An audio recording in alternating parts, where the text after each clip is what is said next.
Hello! Hooray! Let the show begin. I've been ready. I don't know why you say goodbye. I say hello. Oh, I start talking to the computer and Doodle is active. You can't tell because he's down there, but you know he was just chilling in his little bed and is talking. He just started getting all up and everything. Now this looks new to you, I'm sure. I found that when I was doing I think it was earlier in the week, we did a Zoom collaboration with Julie at Trippy Food East, and we did one with Janice Yamanaka, and so I'm going to credit Katie Prettyman of Beyond Seattle Eats, because when I would do when I would do them with her, also when she does them herself, she has like a little box or something and it raises up. And so the cool thing about doing something like this is that you get to see what's we put things on top there, you get to see it and everything. So it's kind of I just decided we were going to start doing this because, like I said, I did it with a couple of Zoom sessions earlier this week. It seemed to work out well. If you guys find this annoying that this box is sitting here like this, let me know. I think you get a nice view of everything else that's going on. So maybe maybe not. Maybe it's not that crazy. So we already did John. Donna Lauderdale could not join us today, but she said hello. Miguel Rangel is in the room. Tom, old guy in Colorado, is in the room. Jared Tierno is in the room. Fine Dining is in the room. Hey, it's nice to see you. Just call you Fine for short. Good to see you. Glad you can make it. Let's see. Jessica Stanton is here. So actually, the room is filling up. Now, Doodle's freaking out down here. I'm going to bring him up because he wanted, I'm going to push that in a little bit so he can put his paws up on the desk. And it's Doodle, Prince of Dogness. Doodle the Wonder Dog. What do you think, Doodle? Huh? You're up here now. Now what's going to happen? Huh? Yeah, no food yet. No food yet. I'll give you a snack. Want a snack? All right. Hello, Janice. Glad you could join us. Your ears must have been burning because we were just talking about you. But better than the ones calling us fiend. Yeah, I guess. Or like fiend. That would be even worse. Here you go, Doodle. You want that? You do want that. All right. Or maybe not. I'm not sure. Hey, so let's see. I got Janice. You just came into the room. Who else we got? Let's see. Everybody's saying hi. That's fine.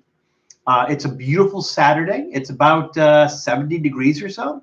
It's overcast. It rained a little bit yesterday. So perfect Portland, Oregon weather here in Los Angeles, California. So I love that. I'm digging that. That's kind of like a cool thing for me. Although, oh, Julie's here. All right, cool, Julie. I'm headed to Gillette in the 90 degrees to see a show, so I will not be staying on one of. Hey, who are you going to see, Julie? Gillette used to be Sullivan Stadium, and then I think there was another name. So just for reference, Gillette Stadium is where I took Julie to see her first concert. And if you ask her nice, she might tell you what that first concert was. So Julie, yeah, I heard that there's a heat wave in Boston. It's like crazy hot in Boston.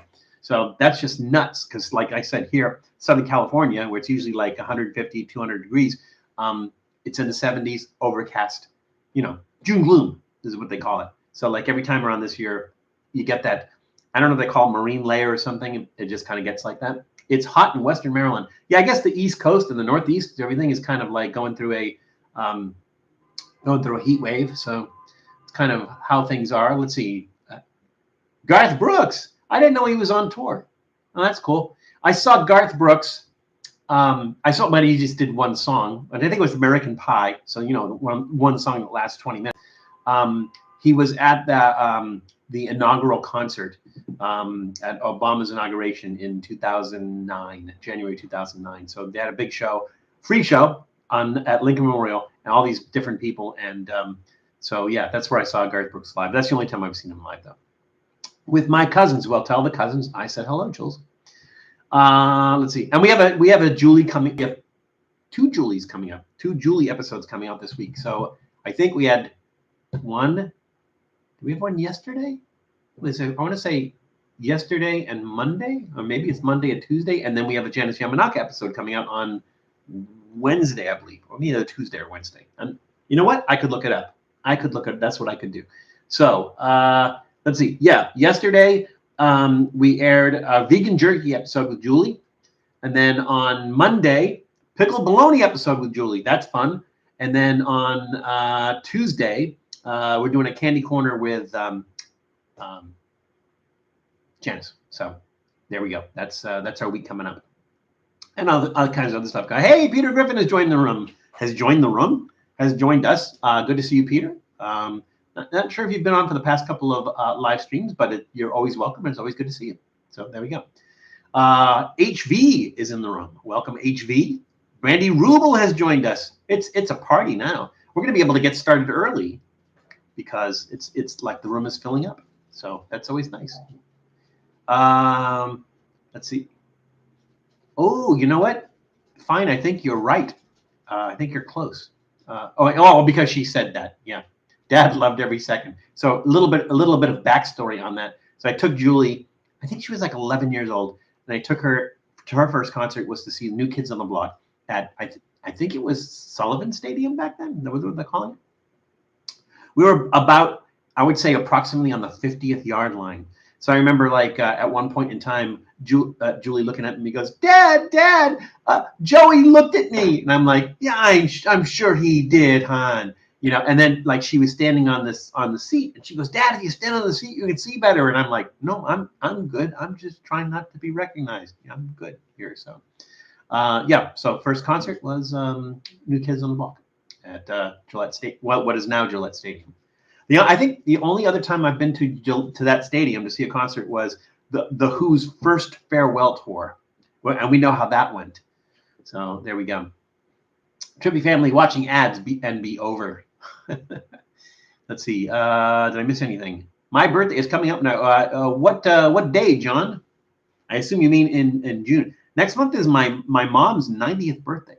90th birthday next month. So that's a pretty big deal. First concert was Bryan Adams in '87. Wow.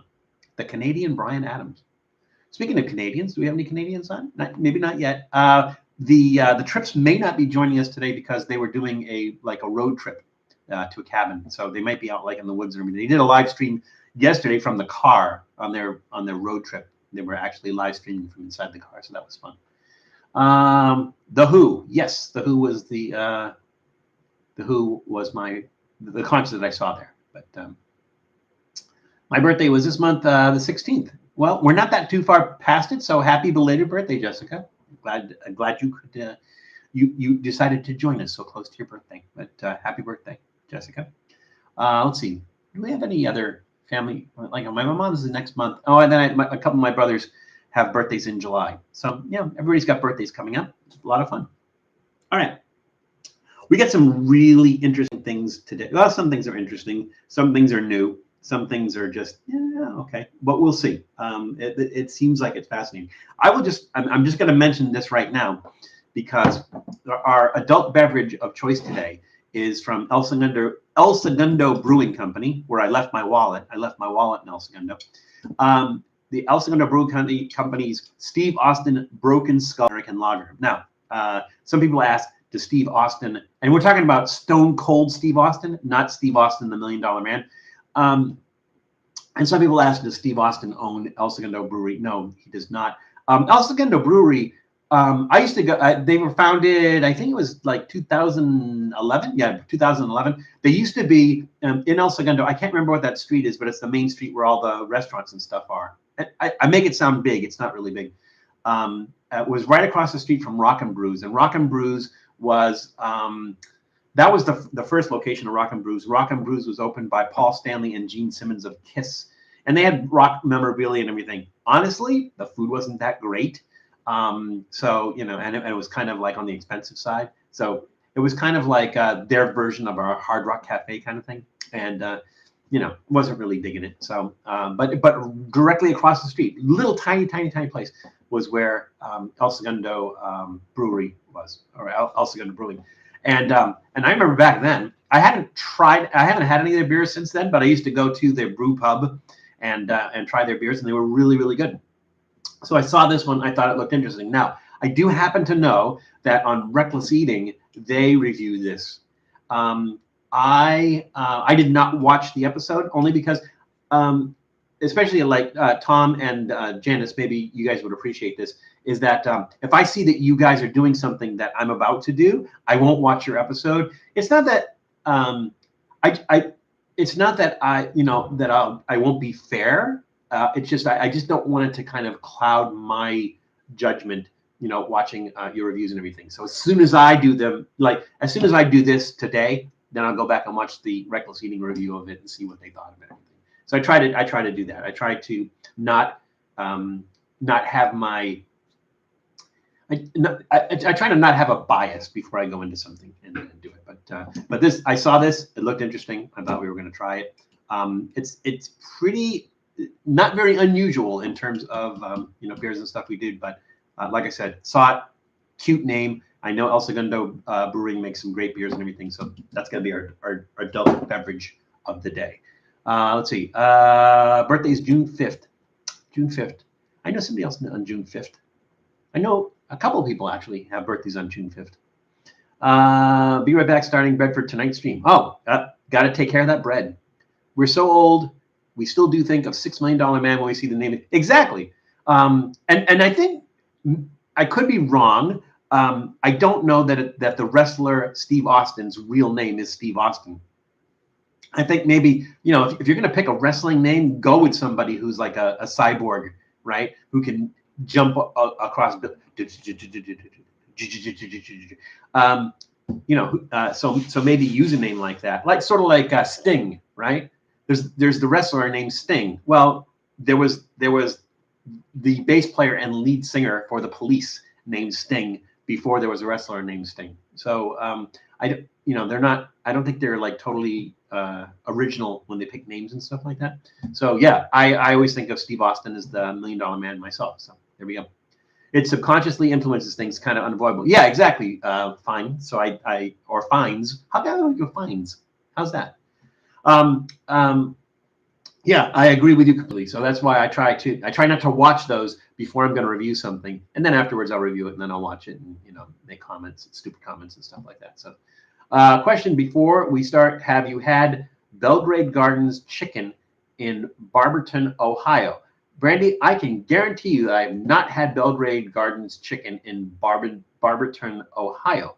But whenever you guys mention something like that, I always take the suggestion to heart. So, when I'm traveling out and about, when I get to Ohio, I wish there was some way I could show you my I don't want to call it bucket list, but list places that I want to check out.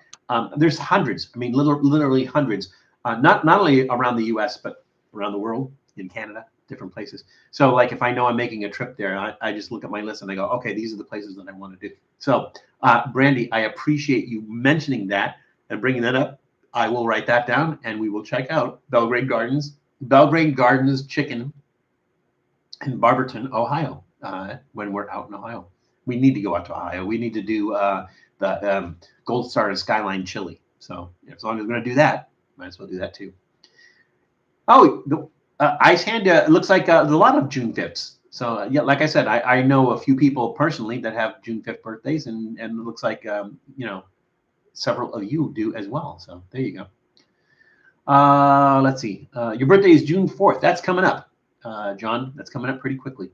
So Bionic Woman, Lindsay Summers was what Bionic German Shepherd? Oh, Bionic German Shepherd. So I didn't really watch the Bionic Woman. I guess, did she have a Bionic German Shepherd on that show? I don't remember. I asked for my friend Pam that she had growing up. Oh, okay. Well, tell Pam that I said no, I have not been there yet. So just add the yet there. We'll add it to our list. Why not? And always appreciate that. All right, let's see. We're about 15 after. We've got 1, 2, 3, 4, 5 snacks. We got 5 snacks, adult beverage, and soft drink. What do you guys? We're going to start with the beverage. So, what do you guys want to start with? You want to start with adult beverage, or you want to start with a soft drink? I'll leave it up to you. Hey, the chorizo bandito has entered the building, and we don't have any chorizo for you to steal. So we're good there. Next week, I don't want to give too much away, only because I'm planning it and I hope it works out. But I'm going to try to do a thematic live stream next week. I won't tell you exactly what it is. I will tell you that Matt would hate it. So Matt Zion of Reckless Eating, for those of you who don't know the Matt that I'm referring to, Matt Zion Reckless Eating would hate it. So, but I'm going to try to do a thematic one, and I have to try to find an adult beverage and a soft drink that also fall in line with those. So there we go. Let's see. There's one adult, soft drink. Let's see. Adult. Adult. I ran out of fingers. Adult. Everything's adult. We're going to start with the adult. Okay.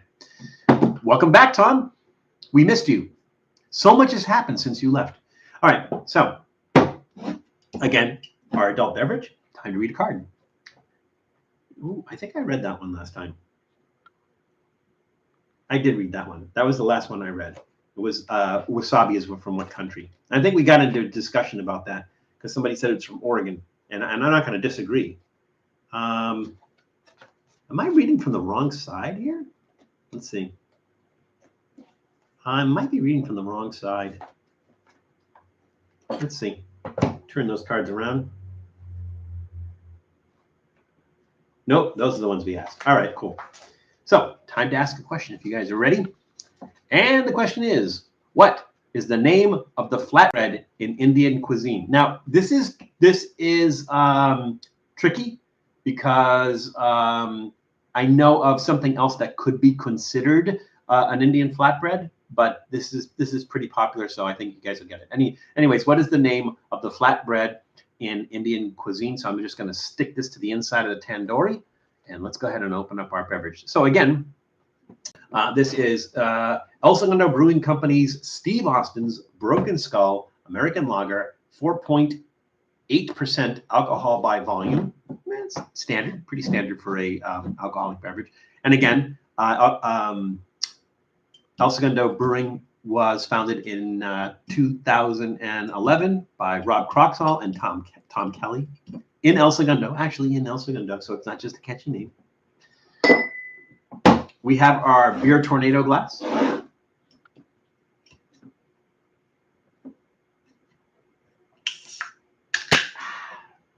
That's a satisfying sound. That's foamy already. I bet you this one's gonna foam up. Maybe Julie's driving and she can't rate this pour. I would rate it poorly, I think.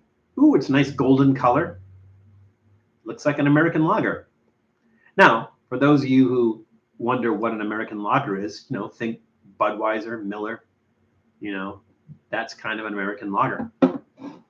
But hopefully, because this is a independent brewery, it tastes better. I'm not really a big fan of. Wow, look at that! Look at that tornado action happening in there. So here's the thing. Again, I'm going to ask you guys: do you like this concept of the box here? Because then you can actually see the beer tornado and the stuff that we're eating. What do you think? What do you guys think? Let me know. Since we missed the question, does it mean we gave? That's funny. I kind of like. This is kind of fun, and it actually puts a lot of bubbles in it. But the problem is that all that foam is kind of. You can tamp that foam down, and I guess you really can't. I just don't want to get a mouthful of foam. That thing just keeps on rising.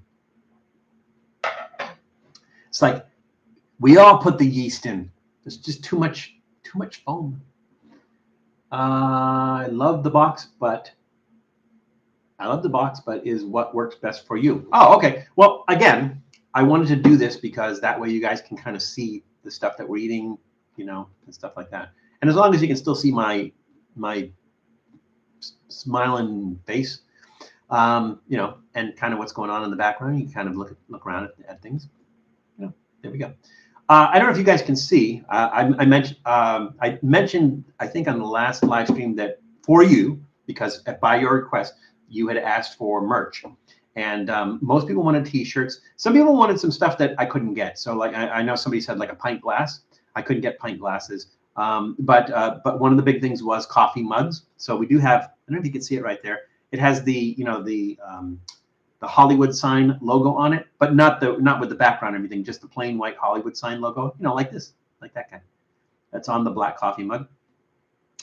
And also we now have stickers. I think as people are asking for stickers as well. So it has our Oregon logo on it. So stickers. So those are available. If you guys want to know where to get those, go to the community section of our main page on YouTube, and there's a link down there, and you guys can have at it and everything. So I'm not actively selling this. I'm not gonna try to promote it or anything. Again, I'm providing it because you guys have asked for it, and it's there. So feel free to to do that if you want. But that, again, stickers, coffee mug, T-shirt. There we go. Doodle is probably stooling. Doodle is chilling right now, chorizo. So he's just kind of sitting in his little bed chilling. He'll come back up. Came at the beginning. Some of you guys weren't in the room. Sprinkle some salt in it, Val. But then it tastes salty, I think. Is that a thing, though, to get that head down, is to sprinkle some salt in it? But then your beer tastes salty. So I don't know. The beer tastes salty as your tears go into it, right? Crying another tear in my beer. Big, often used in country music, the tear in the beer thing. Let's see. When I spawned, said needs to represent Trippy family too. Like the stickers, going to grab some for sure. Chorizo, have at it. Like I said, I'm not pushing on anybody. Just provided it because people asked for it. There they are. I don't make a lot of money off of it. I think it's like maybe $1 or something over cost. So there we go. And I actually had to buy that one and the mug and the sticker. So there we go. You're supposed to pee in it. Yeah. Well, why don't I just if it's an American lager and it really tastes like an American lager, it's going to taste like urine anyway. So I don't mean that. Their beer's pretty good. That looks manageable. Let's try that.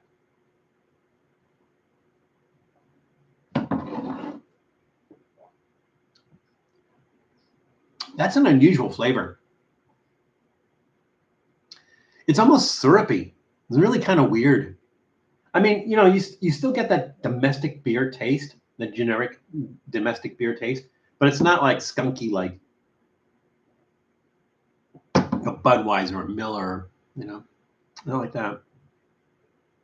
It's kind of crisp.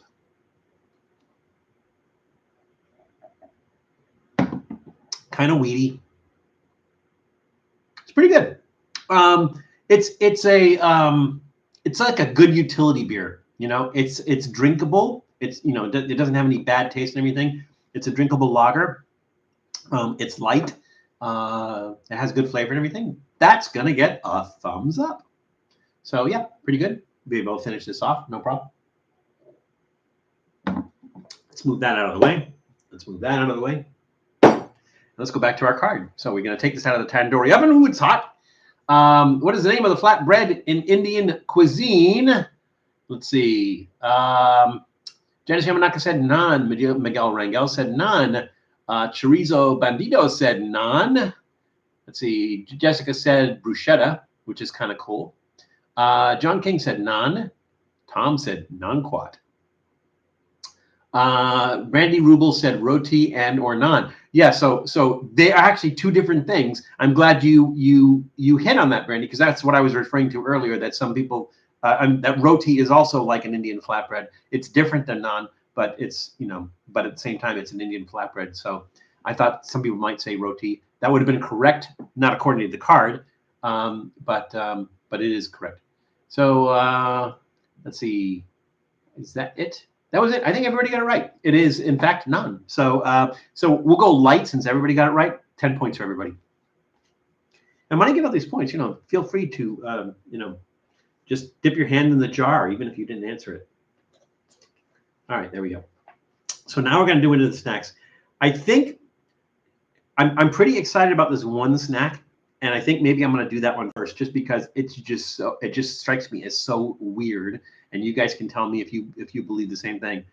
I have a coffee table book on U.S. beers history brands. Oh, that sounds cool. Especially coffee table book, big pictures. I get some. Where were they? They have some. Oh, those are kind of. They're not coffee table books, but they're big size, large format books. Just realized the answer. The answer was Italian bread. Oh, your answer was Italian bread. No worries.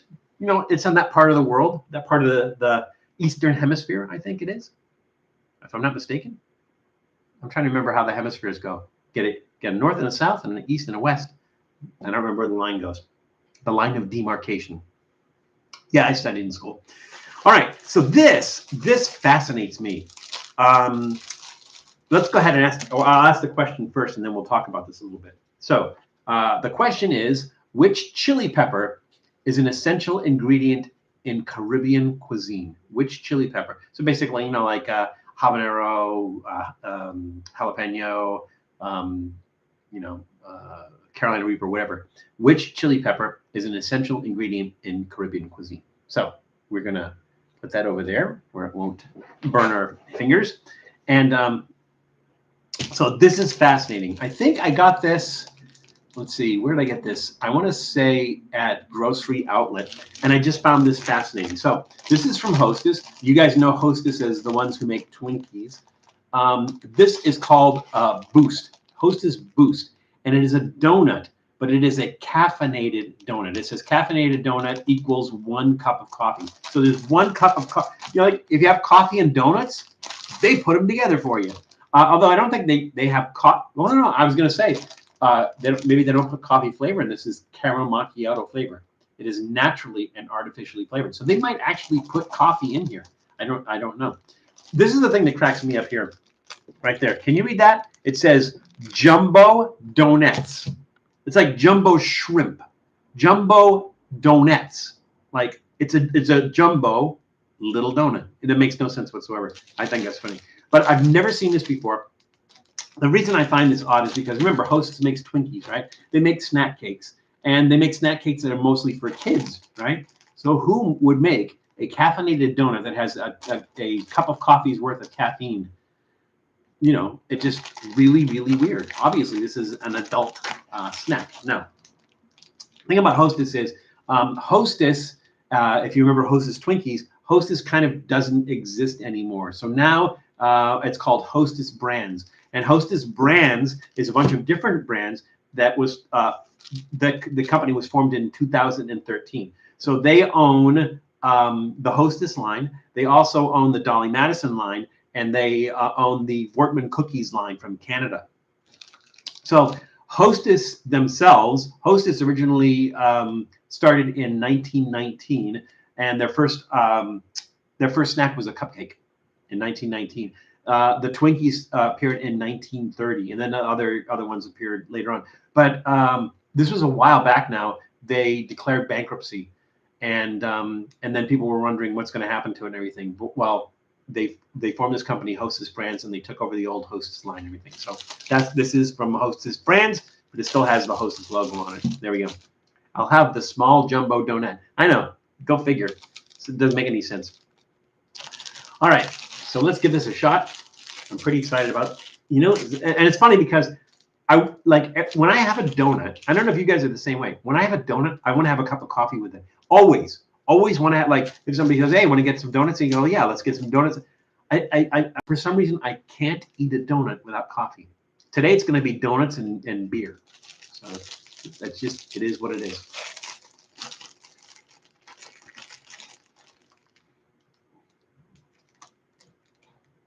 Interesting smell. It smells like a latte. I mean, it seriously smells like a latte. And a little smoky too, which is kind of weird. That smoky smell? It's kind of weird. All right, here we go. I guess I'll just kind of eat it like this. Oh my God. There's so much sugary glaze on that. That is really sugary. The glaze on it, really, really thick and sugary. And it's really weird. Again, you know, this isn't like like a Krispy Kreme where this thing just came off the line. This has been sitting in a package God knows how long. So it's kind of chewy. It's not stale. It's just chewy. Maybe they have to make it, a different texture so that it lasts in a package on the shelf for a while. So a little bit chewy. I don't know if that's because of the thick, sugary coating on this. Let's see that there. It's not very good.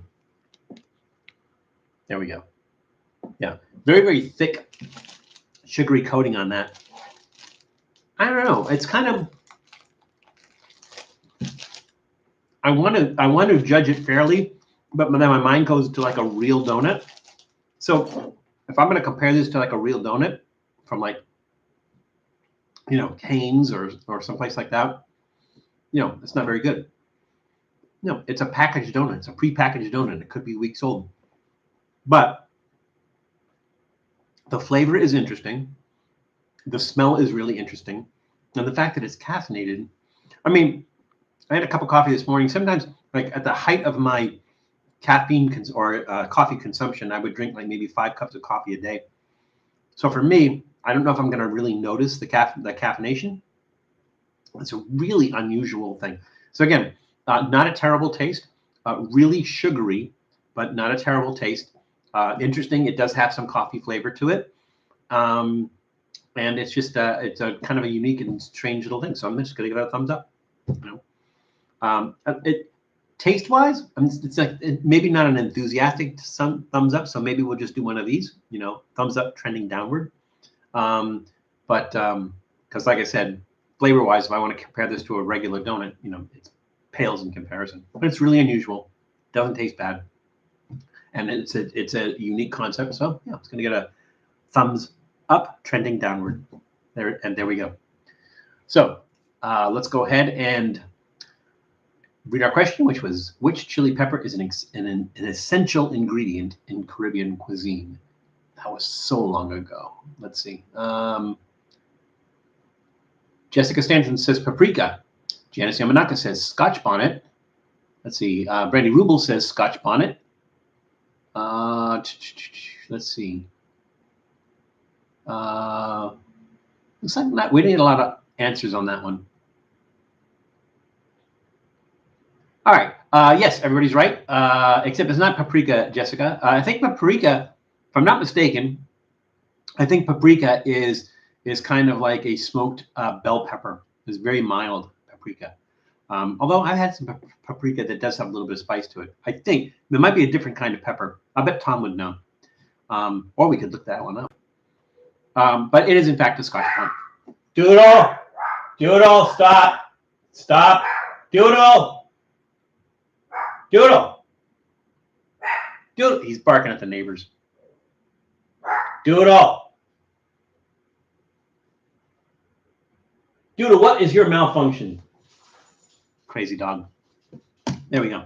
It is, in fact, Scotch bonnet. Not a lot of people answered that and everything. So, supply and demand. So we're going to give you more points. So 100 points to everybody who answered that one. Oh, that goes back in there. Doodle, what's the problem? What's the problem, Doodle? Huh? What's the problem? All righty. Let's see what I missed while I was busy yapping. Oh, hey, Joshua Maxwell is in the room and asking what the word today. Today, the word is inclement. Today's word is inclement. So if I say the word, it's like, Pee-wee's Playhouse. Ah!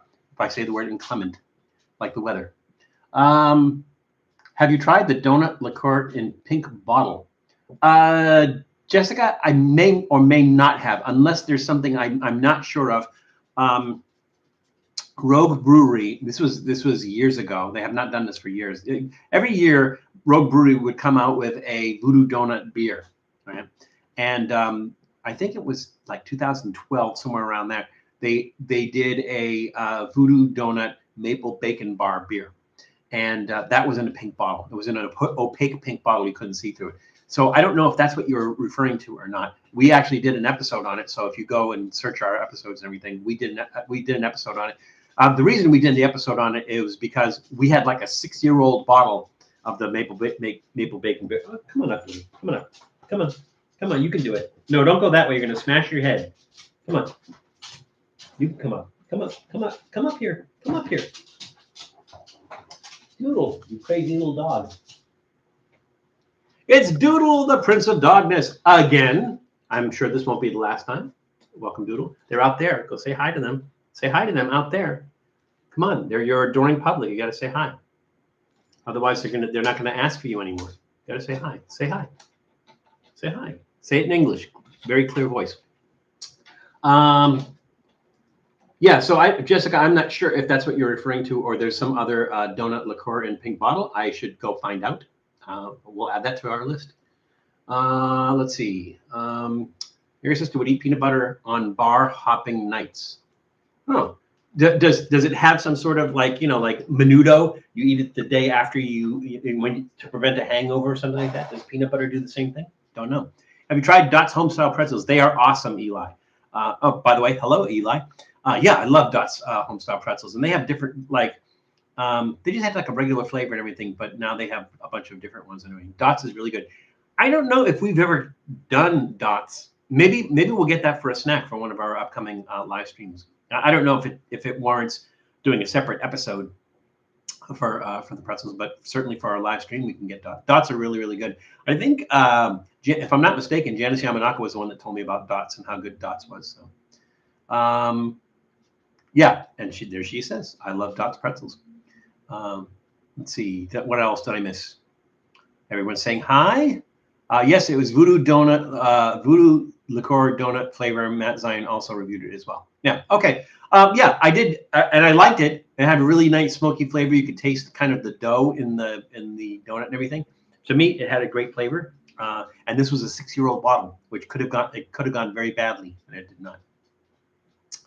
Doodle, everybody said hi, and you were like, I don't know what you were doing. You were just like kind of diddling around there. So did you finish your snack? I'm not giving you another snack right now. We're gonna pace you, okay? Gonna pace you. Good boy. I thought it takes smell away if it happened to get pulled over. Oh, we need a doodle T-shirt. Let me work on that, Janice. I mean, I can always add that. I just send them the artwork and then they'll do it. So yeah, I think you're right. I think we do need a doodle. There's a doodle Prince of Dogness. I think that's what we need to do. Are any of you guys consider yourself pepperheads? Chorizo, I sort of consider myself pepperheads. I can't eat like a Carolina Reaper and just chew it and swallow it. Carolina Reaper. So I'm not that hardcore, but I do like spicy stuff. For me though, it's kind of like a lot of those guys are crazy. They just they just do it for the heat. They do extracts and stuff like that. For me, there has to be a really good balance between heat and flavor. So like I don't mind really hot. I don't mind stuff that's flavored with Carolina Reaper as long as it has flavor. So I can deal with really, really hot stuff, but again, it has to have that flavor. I just picked up a new hot sauce, which I think I told you guys about this last time, is Secret Aardvark. Secret Aardvark just came out with a I want to call it Serrano Habanero sauce. It's a green sauce, and I have not tried that yet, but it's really good. Next month, we are going to go to San Diego, and San Diego there's a hot sauce festival. I don't know what you want to call that. It's an indoor thing. All kinds of hot sauce vendors in there. Katie from Gone Saddle Eats is going to compete in that, and so we'll probably meet her down there and do some stuff with her and everything. I don't know if we're going to be there the same day that she actually does the competition, but we're going to go down there and meet with her, and then we'll make an episode out of it. We might even try to live stream from there. We'll see how that happens. We'll see how that goes, but we are going to do that. That's coming up in June. I'm a pepperhead and a heat seeker. Yeah, again, Eli, I don't mind heat. I like the heat. I like the burn, especially like the Korean noodle, Korean ramen that's like really, really hot. I love those. But again, has to have the flavor. If it doesn't have the flavor, I'm not really crazy about it. We've been accused of being chowderheads. That's different. So like there's the chowderheads that like you just love chowder, and then there's the chowderhead like the Three Stooges version of chowderheads. And that's quite different. Never mind. I only eat bell peppers. Bell peppers got flavor, no heat and lots of flavor. So bell pepper is like, I use bell pepper a lot if I want to use that flavor. It has because bell peppers do have a lot of flavor. No heat, zero Scoville units on bell pepper. We have epic news as a Mongolian grill and we have epic news as a Mongolian grill and offer boba tea. This big Eastern Tennessee county seat has little diversity. Have to Knoxville. Why? A Mongolian grill that offers boba tea. That's interesting. There's a place, I think it's in, I want to say it's close to here, and it's called Boba Grill, which is really very interesting. Like, how do you do boba and grill? But that sounds like that's what you guys are doing there. What's the name of the place, Brandy? I am an alcoholic. Well, that's not a great thing, but you know, hope for the best on that, Miguel. Like, unless you're joking, in which case, you know, okay. Chowder head, yeah, spread out chowder head. We usually have peppers on the side to take bites out of during the meal. Yeah, but what kind, Eli? What? If you're gonna have peppers on the table to take a bite out of, typically, what kind of peppers will you have? Do you change it up? Does it vary? I'm part chili head. You know Luther the Great. I do not know Luther the Great, but now I have to look them up. I grow chilies de árbol, ghost chilies and bird's eye. Interesting.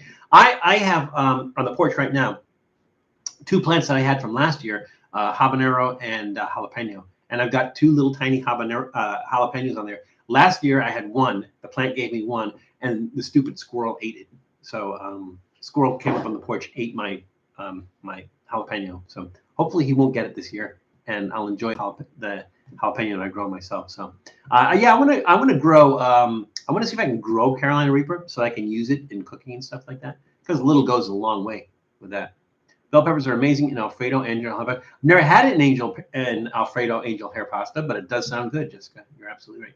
Mongolian grill just opened. People are complaining, ran out of food. That is a problem. So usually the startup issue, like you don't want to have so much that you have leftovers by the end of the day, but at the same time, you don't want to like run out. What a lot of places do though is a lot of places will say a Pizza Shoals up in Portland, Oregon. They make amazing pizza, but they make their dough every single day. They make their dough first thing in the morning. When they run out of dough, they close. So their typical closing time, I think, is like maybe 4 or 5 o'clock in the afternoon. But what they'll do is, if they run out of dough before that, they just close. So that's I think Blue Star Donuts used to do that as well. Blue Star Donuts in Portland, the original Blue Star Donuts in Portland, they did the same thing. If they ran out of donuts, they just close. So they really didn't publish a closing times just until they ran out. So people are not used to that. And like you said, people are going to the Mongolian grill. They go, "Oh my God, this place just opened. It's amazing. Let's go check it out." What do you mean they're closed? They closed because they ran out. Some people can't deal with that. But if you really like it, then you try again. There we go. Roasted serranos or habaneros on the side, especially for carne asada. That does sound good. He is a trip. Katie knows him. Neil name sent me. Did live with him and Cody. Oh, okay. We're talking Katy Perryman, right? Oh, Prettyman. I'm sorry. The squirrel gets it. Hope he gets heartburn. Yeah, I didn't know a squirrel would even want to eat a habanero, but maybe it wasn't that hot. Some are, some aren't. All right, let's move on. We're doing okay. We have another hour and 45 minutes left. We've got 4 snacks and another beverage left to go. So let's do another snack. Then we'll open up our soft drink, and we'll move on from there. I want to try the aardvark black bean sauce. I haven't really. So just the regular habanero sauce is like my go-to table sauce. I always have it.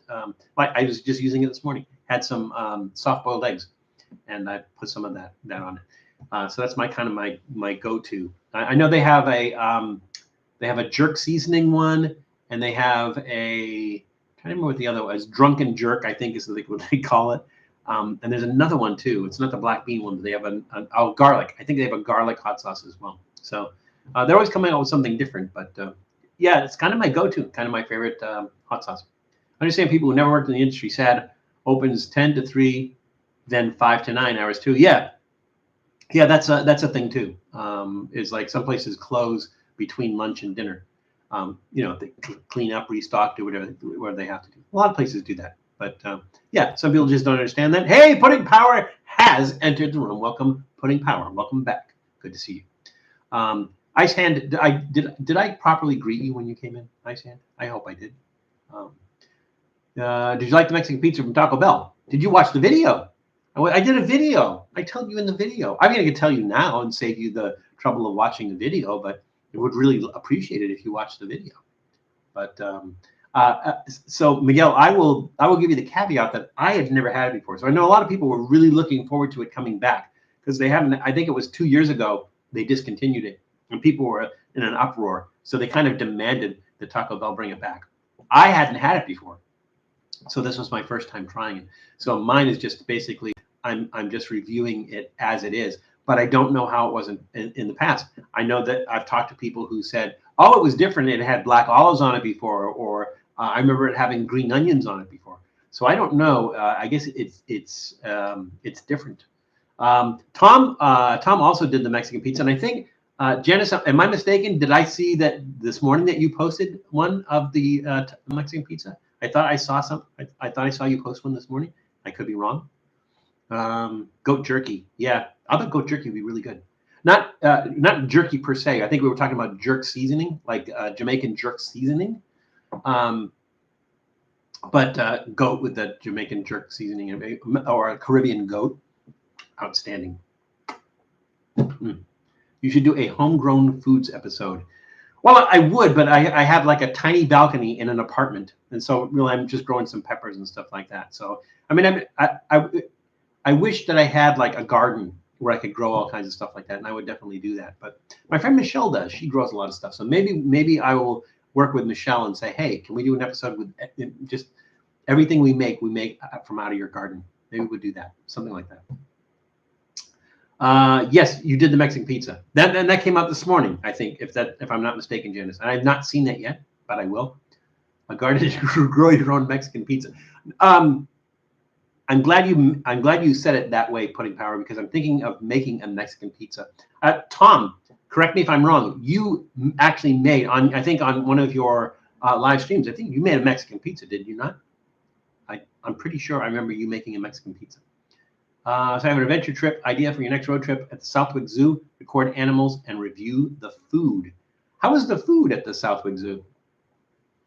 We're going to be doing a zoo coming up shortly because I'm going to do episode. I mean, it'll be an epic episode on Griffith Park here in Los Angeles. And so for those who don't know, I think Griffith Park is the third largest city park in, I want to say, it could be the U.S., could be the world. I'm not sure, but it's the third largest. Let me see. Is it the third largest? Or maybe Griffith Park is larger than, maybe it's the second largest. I don't remember where Griffith Park and Central Park in New York City came in. They both got beat by, can't remember the name of the park, but in downtown Portland, Oregon is bigger than all three of them. It's the largest one in the U.S. But yeah, we're going to be doing the zoo thing. I don't know it's known for their food. Well, we'll have to work food into it anyways. But yes, I will mention that. I mean, we'll write down the Southwick Zoo and we will put it on our list. So thank you. Bonus points if you can get the animals to review their food too. Oh, to review their food? I bet it's not very good. But they're not really picky. Made Mexican pizza, but it wasn't a thing like Taco Bell. No, I would think it wouldn't be because because I think yours was a real pizza. Where Taco Bell's is like it's on a taco shell. It's not really a pizza. The closest thing to what Taco Bell is doing, I would say, is like a tlayuda, but like a smaller tlayuda. But that's more like a flatbread. I don't know. It's just not very pizza-like. Let's put it that way. Let's do another snack. So let's read a card. I want to say I asked that one. Maybe I asked this one before. It sounds familiar. Maybe not. That's okay. Tabasco, as long as we're talking about hot sauces, which it looks like we are, Tabasco is made in which U.S. state? Again, Tabasco is made in which U.S. state? You can tell me specifically where. Extra points. All right. Worked late shift, mid-90s, never liked the Mexican pizza. Joined breakfast Cali veg wrap. Oh, you have to try that. The potato and egg burritos. No worries, Brandy. Appreciate it. Tostito, flat corn tortilla. Yeah, tostada. I think is what, or maybe tostada. I think they call it tostada. I'm not sure. I don't remember offhand. All right, let's try. Let's see. I'm gonna go these. Let's change it up a little bit. Let's go savory. So these are Buitman cheddar crunchy biscuits. They've been making these since 1958 in the Netherlands. Let's see. I think they're calling them biscuits. I think that's the European version of biscuits, which is what we would call crackers. So let's go ahead and try these. These are probably going to be good with the beer.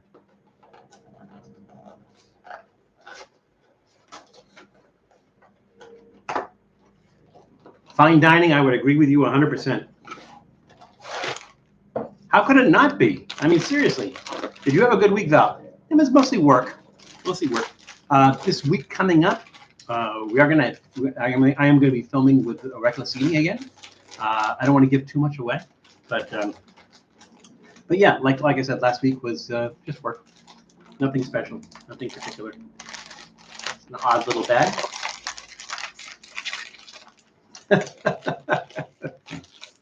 Tom. Tom, you are awesome. Ooh, these are interesting. I didn't really, they almost look like tiny little madeleines coated with cheese. Let's see if we can do this thing here. Can we do that? Still out of focus. There's a sweet spot. There we go. Let's give this a shot.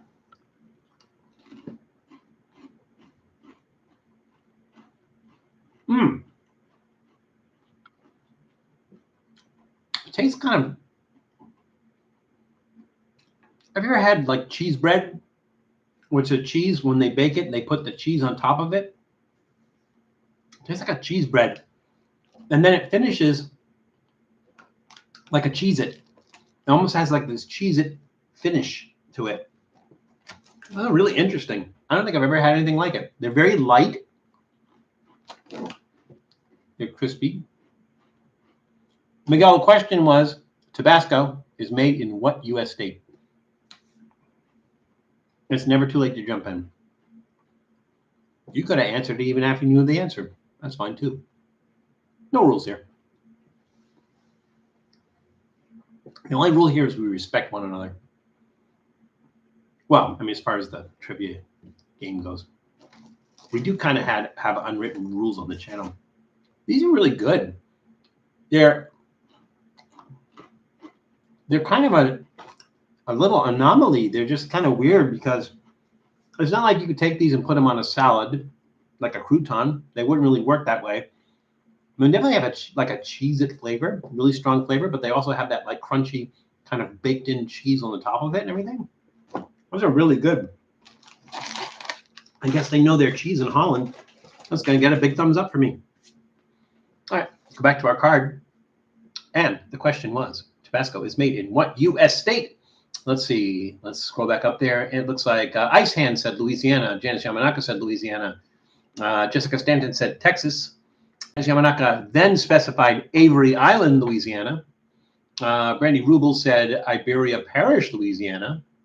So people are getting really specific there. Let's see. Tom says 1520 Kumquat Street, Avery Island, Louisiana. You don't get more specific than that. See, I think, was that it? Miguel Rangel said Mexico. The correct answer was, in fact, Avery Island in Louisiana. They are very, very, Tabasco peppers are grown there and nowhere else. They come from Avery Island in Louisiana. Mexico's close, just right across the bay in Mexico. I think everyone got it mostly right. Some people were very, very specific and got it very, very right. Let's see. I could give you 200 points, and let's call, let's say, an average. So we'll say an average of 100 points each for that one, for that question. There we go. Let's go ahead and put that in back. So we did, let's see, snack. Let's, we got 3 snacks left. Let's open up our other beverage. Let's do that. So our other beverage is Mexican Sprite. And I know that sounds boring to you guys, but I'll clarify in a little bit. Let me ask you a question first. Our question was, The Indian dish Ras Malai. Ras Malai. I'm not sure if I'm pronouncing that right. The Indian dish Ras Malai is made from what? What is the Indian dish Ras Malai made from? That's not going to go in the tandoori oven. Wait a minute. I barely discovered cream last night. I need people to put me on to more 70s and 60s, 70s music. Oh, can't wait for your music content. Yeah, Cream was considered a supergroup back then. Ginger Baker, Eric Clapton, and Jack Bruce. And so I think I would have loved to have seen, they did like a reunion concert in the early 2000s, I think it was, and that would have been something awesome to see. I think if I'm not mistaken, both Ginger Baker and Jack Bruce are now dead. And so the only one left is Eric Clapton, who's probably the most famous from that band. But yeah. The only thing that always cracks me about Cream is I remember they had a live album where they did a live version of Sunshine of Your Love. And I think the bass was out of tune. So like the middle part where they go dun dun dun dum dum dun dun, it was like out of tune when he was playing that and everything. I'm like, how does that make it onto a live album? But you know, it was the 60s or 70s, maybe 70s, maybe 60s, I think it's 60s. All right. Okay, I asked the question. We're going to do the Sprite. Now, I think on a live stream before I said I don't like Sprite. Not a big fan of Sprite. And I think that's one of the reasons that I chose to do this. And this is specifically Mexican Sprite. Now, there's nothing company-wise that's different about Sprite. It's not made by a different company. It's the Coca-Cola company in Mexico. And Sprite, I think, well, so Coca-Cola, I think I want to say around 1912 when Coca-Cola started in Atlanta, Georgia. And in 1921, they opened up their first bottling company in Mexico. And so the difference between Mexican Coke, or Mexi-Coke as they call it, and Mexican Sprite and the American version is typically made with high fructose corn syrup, whereas the Mexican one is made with pure cane sugar. Also, in America, the American Sprite is usually in a plastic bottle, and the Mexican Sprite and the Mexican Coke are in glass bottles, the old style glass bottles. So there's a big difference in taste because they use cane sugar as opposed to high fructose corn syrup. And so I decided I'm going to give Sprite a second try. Well, not a second try. Like I probably drank it a couple dozen times before. But I'm going to give it I'm going to give Mexican Sprite a try and see if I like it or like their Sprite. Miguel says, do you like vanilla fudge? Now, I don't think you're talking about vanilla fudge, the kind you eat. I think you're talking about the band Vanilla Fudge. I have a great story about vanilla fudge. You don't know how much time we have to be able to tell that story, but I will try. So vanilla fudge, this is kind of another iteration of it. So it wasn't with all four of the original members. It was the only original members when I saw them was Carmen Apis and who's the bass player? Tim Bogert. So they were playing at a festival out here in LA, and then afterwards they had like a merch tent or something where you could go and you could talk to them, get autographs, stuff like that. So I was talking to them, and I had my camera with them. I was taking pictures, and Bill Pascali, who was the keyboard player at the time, was not the original keyboard player, but the keyboard player at the time, says, "Hey, we're going to be filming for a DVD in Glendale Studios. Why don't you come and check it out?" I'm like, okay. So I'm like, do I need tickets for that or anything? And I'm like, no, just show up. Just so it's the Glendale Studios. This is the time and everything. And they handed me like this little flyer. So and they said, if you want to take pictures, that would be great if you could do that for us. So I was like, okay. So I go and I show up, and there's like 20 people there. It's not like there's a studio audience or anything. There's just 20. They have these folding chairs set up, and it's Vanilla Fudge. They're recording a DVD live with an orchestra. And they might do like a couple of takes on some of the songs or anything, and there's 20 people there, and then they're just letting me walk around and film and everything. So that was pretty awesome, is being there when they were filming their DVD. I think it's called the name of the DVD is When Worlds Collide. So if you can find that DVD, I was there when they were filming that, and I was taking pictures. I think they might have used some of the pictures that I took on the inside liner for that. So that was my experience with Vanilla Fudge. All great guys. At the time, I had long, dark hair and a mustache. And I remember going up to Carmen Apiece and saying, like, Carmen, I got to tell you, a lot of people tell me that I look like you. And he says, that's funny because a lot of people tell me that I look like you too. So that was pretty funny. I think on my Facebook page, I have a picture of me with Carmen Apiece. So Miguel, that's a kind of a long way of saying, yeah, I like Vanilla Fudge. So mostly cover band. I don't remember they doing any original music. I think they're basically what would the word be? Stylists, maybe. They're stylists. So they're a band like Three Dog Night, like Joe Cocker, like Rod Stewart. Basically, they don't write any of their own songs. They just take somebody else's song and they just do it their own way, which was kind of a cool thing. And yeah, I do like them. So they even did like a Backstreet Boys song or something like that. So it's kind of funny. Jefferson Starship, then Starship, Stevie Nicks, Garcia, Love, Joyce. Okay, we're talking music. That's okay. That's fine. Heavy Cream. Fleetwood Mac is on your list too. All right, people are talking. Brandy is going back and forth about music. Val, you're a gentleman and a scholar. Well, the scholar part maybe. Gentleman, jury's out on that. We dig Vanilla Fudge's version of "You Keep Me Hanging On" more than the '80s one even. Yeah, or I think it was the original one, the Fine Dining. I think the original one was the Supremes, if I'm not mistaken. The original version of it. But yeah, theirs is really heavy, really heavy. So ask my question. Talked about this. Got a little bit sidetracked on the music, but that's okay. Me Metal Mike is not here, but just I'm throwing it out there. I'm still working on doing a separate channel for music. So, we could sideline conversations like that and actually have it on the channel. So, all right, I'm going to go ahead and with further ado, which is without further ado, I am going to open the Sprite. Richard Simmons again, because I want to save the label because it says Sprite and Mexico on it.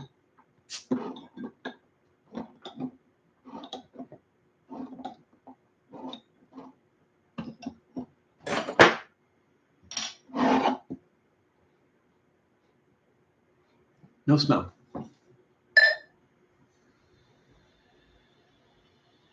Julie doesn't have to rate my pour of Sprite. Okay. It does have kind of a lime smell to it. You get that when you put it in the glass. Pam snuck off to Woodstock. She was 14. Wow. I would have loved to have gone to Woodstock. I was much younger though, but I would have loved to have gone to Woodstock.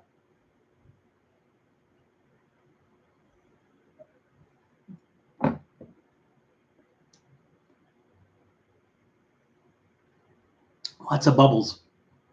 I like a soda with lots of bubbles. That's what the big problem I had with the Nitro Pepsi. I mean, it had bubbles, but they were nitrogen bubbles, which are much, much tinier, and I just like the carbonation better, I think. Here's the weird thing. This is made with cane sugar, but it doesn't taste all that sweet. I can't say that it really has a strong lemon lime taste, which it's supposed to do. It's supposed to have a strong lemon lime taste. And I can't say that it really does. It's citrusy. It has a kind of a citrusy taste.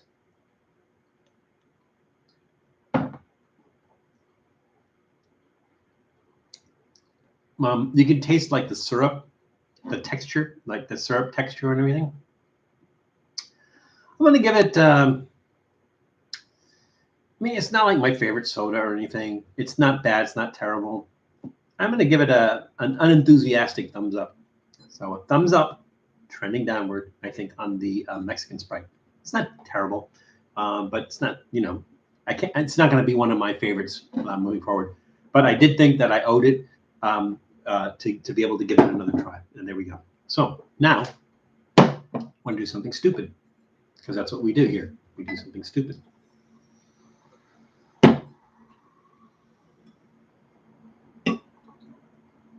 For science, of course.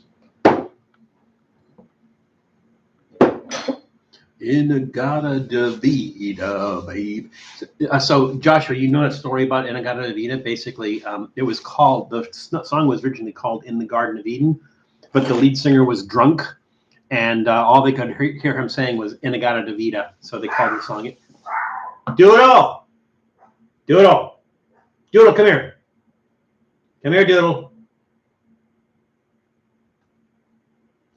Crazy dog. All right, here we go. Cheers. I would have loved to have seen Three Dog Night. They were good. I love the way that they took somebody else's song. Like usually their version of the songs were better than the original version of the songs. Certainly, like Mama Told Me Not to Come, I like their version much better than the Randy Newman version. I think most of their songs they did better versions of than the original. Doodle, say hi. They're over there. Doodle, they're over there. Yeah, that's where they are. There, over there, Doodle, Doodle, over there, over there. You gonna say hi? Come on, it's your adoring public. You're not gonna be able to keep fans if you don't say hi to them. You okay? All right. Would you like a snack? You can have another snack now. Looks like champagne. Yeah, it doesn't taste like champagne. But I'll be honest with you. Hang on. You don't want that? Here, I'm gonna put there. And if you decide you want it, you can have that. I'm gonna be honest with you, it's not terrible. I mean, it's not something I would want to drink. Oh, okay. So I think the reason that this tastes familiar to me is because of Rafajo. So any of you guys who have seen any of my Colombian episodes, where I think how many have I done now? Maybe twice, where I've done Rafajo. And what Rafajo is, it's Aguila. Typically they use Aguila, which is a Colombian beer, and Colombiana, which is they call it a champagne cola or champagne soda, which is made by Postobon. And they mix it half and half, right? And so that's why this tastes familiar to me, because it's very, very similar to Rafajo. Now, because a champagne cola kind of tastes like a cream soda, and this is Sprite, which is supposedly citrusy, but the Aguila that they usually use is a lager, and so that's why this one doesn't taste like crazy bad to me, because it's very, very similar to a Rafajo. Again, you're using soda, half beer, half lager. This is an American Rafajo. Yeah, it's not bad at all. Like I said, it's like a Rafajo. David Lee Garza, I have heard of David Lee Garza. He used to do a lot of the especially the folk festivals in Texas. So yes, I have heard of David Lee Garza. I might have actually seen him live at one of the festivals in Texas, but I think he might be from Texas. I'm not 100% sure.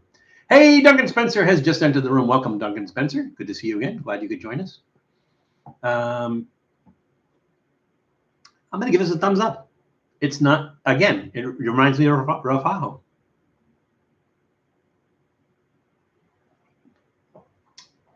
Nothing wrong with that. The citrus part of it is just a little bit strange, because like I said, I'm used to that champagne cola thing, but yeah, it is what it is.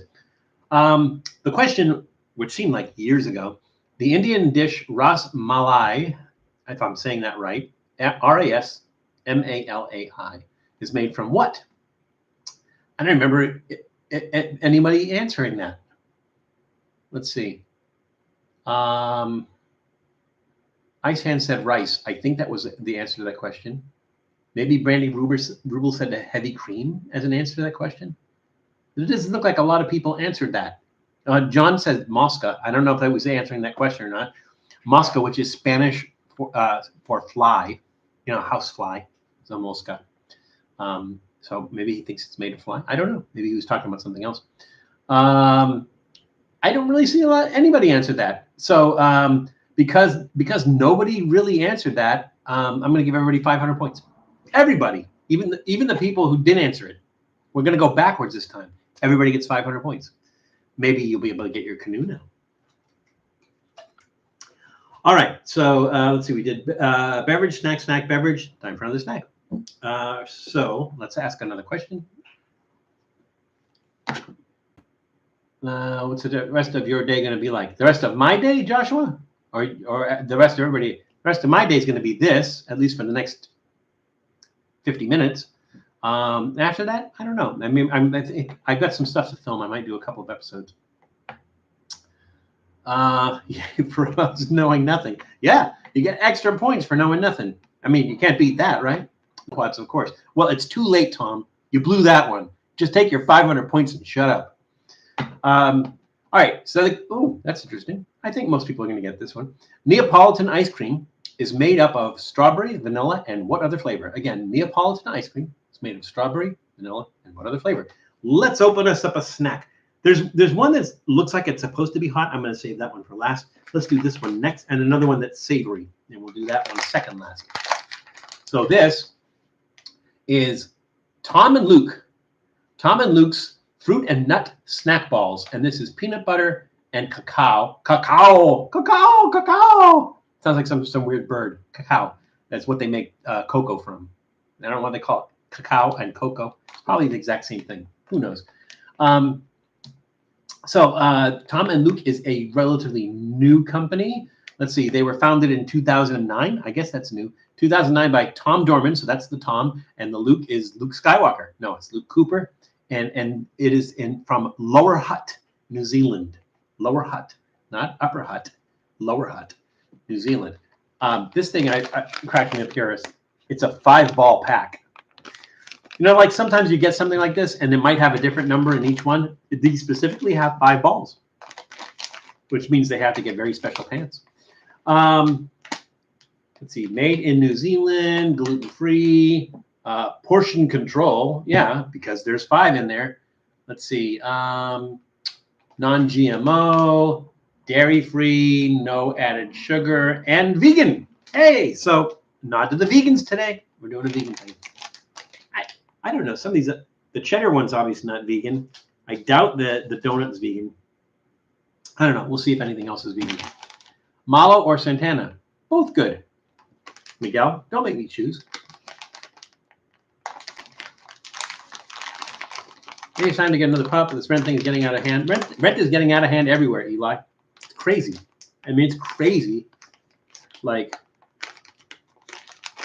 I was going to say, you know, it's as expensive as a mortgage, but that's not true. Mortgages have gone up too. I have a feeling these are going to be like fruise balls. You guys, well, we did fruise balls with Matt from Reckless Eating.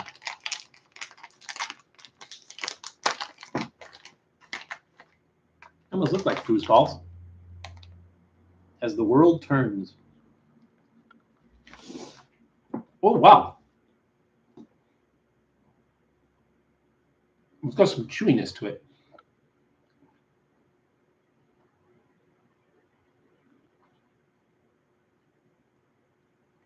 Almost tastes like coconut. Let's see. Oh.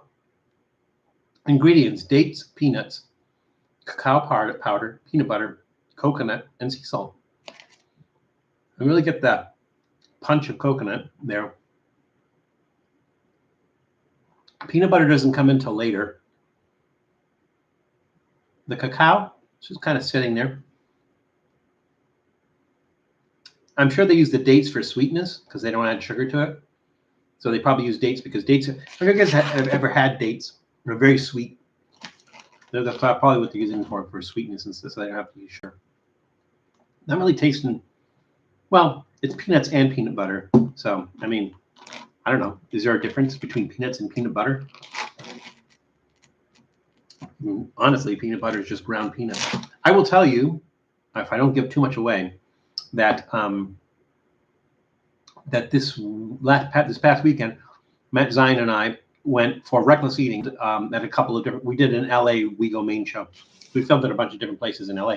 One of the places we filmed at was the LA Farmers Market. And in LA's Farmers Market, there's a booth, stall, whatever you want to call it, that's been there since they opened. I think it was 1934. And it was this place that makes peanut butter. And basically, they had this peanut butter machine. And they'll give you samples of it right off the machine and everything. It's the most amazing peanut butter I've ever had in my life. So this one maybe isn't, but nice flavor in that. I mean, I like the coconut, the peanut butter, the cocoa flavor, everything. That's a thumbs up.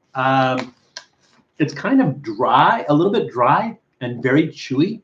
So I don't know that like this is something that I would have on a regular basis and everything. It's still going to get a thumbs up from me, but interesting. And I just love that there's specifically 5 in each bag. So there we go. Tom and Luke, fruit and nut snack balls. See, did I miss anything over here? Oh, we're talking about the Beatles. That's okay. We had the largest population growth of any county in the country last couple of years. We are full. Yeah, well, a lot of people are leaving Southern California because it's so expensive, and they're going to other places that are not as expensive. A lot of people from Southern California are going to Texas. A lot of them are going to Arizona. A lot of them are going to Oregon. And so it's actually driving the prices up there. So when we sold our house in Oregon, that was in 2019. We sold a house for $4,000, and now it's listed on Zillow for like $6,000. I'm sorry, $400,000, and now it's listed for $600,000. So prices going up everywhere, I think. All right, let's go back to our question. Our question was: Neapolitan ice cream is made up of strawberry, vanilla, and what other flavor? I know people are answering this one. Let's see.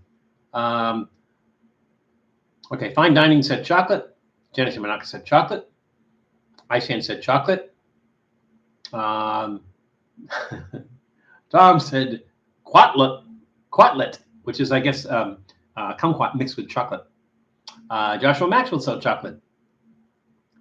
Brandy Rupel said coca, unless that is part of another question or something.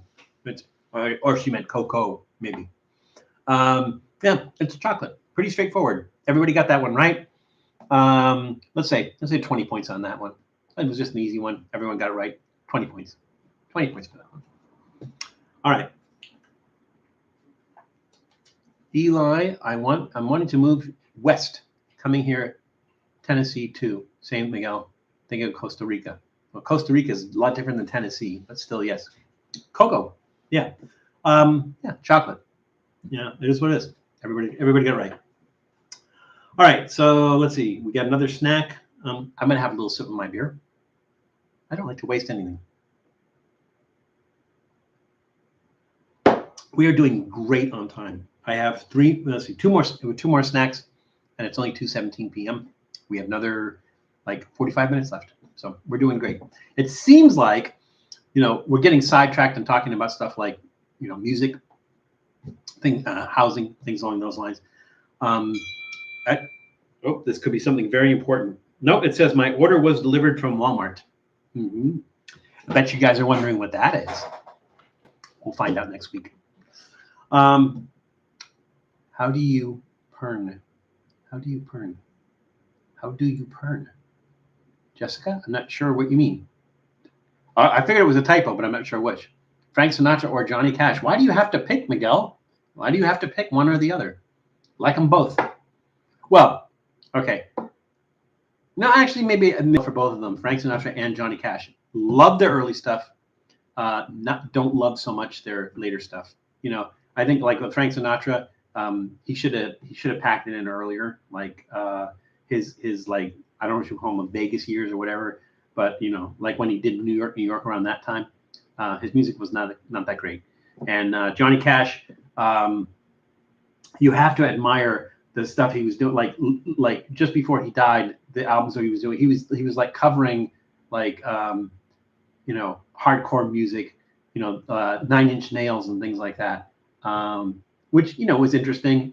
I think like the song Pain, he actually made it sound like he was in pain, which I guess is a good thing, but from a standpoint of like talent wise and everything, he wasn't as good, I don't think, in those later years. That's my opinion anyways. I got my order from Fredericks. Tom, do not send me a picture. Do you mean to type that? My cat distracted me beyond belief. I guess so. I have a friend, Eastern CR, retired early doctor social work to raise her grandson. Yeah, I think people move around depending on what's going on. Certain things are happening in certain places and everything. They kind of flavor where people want to move.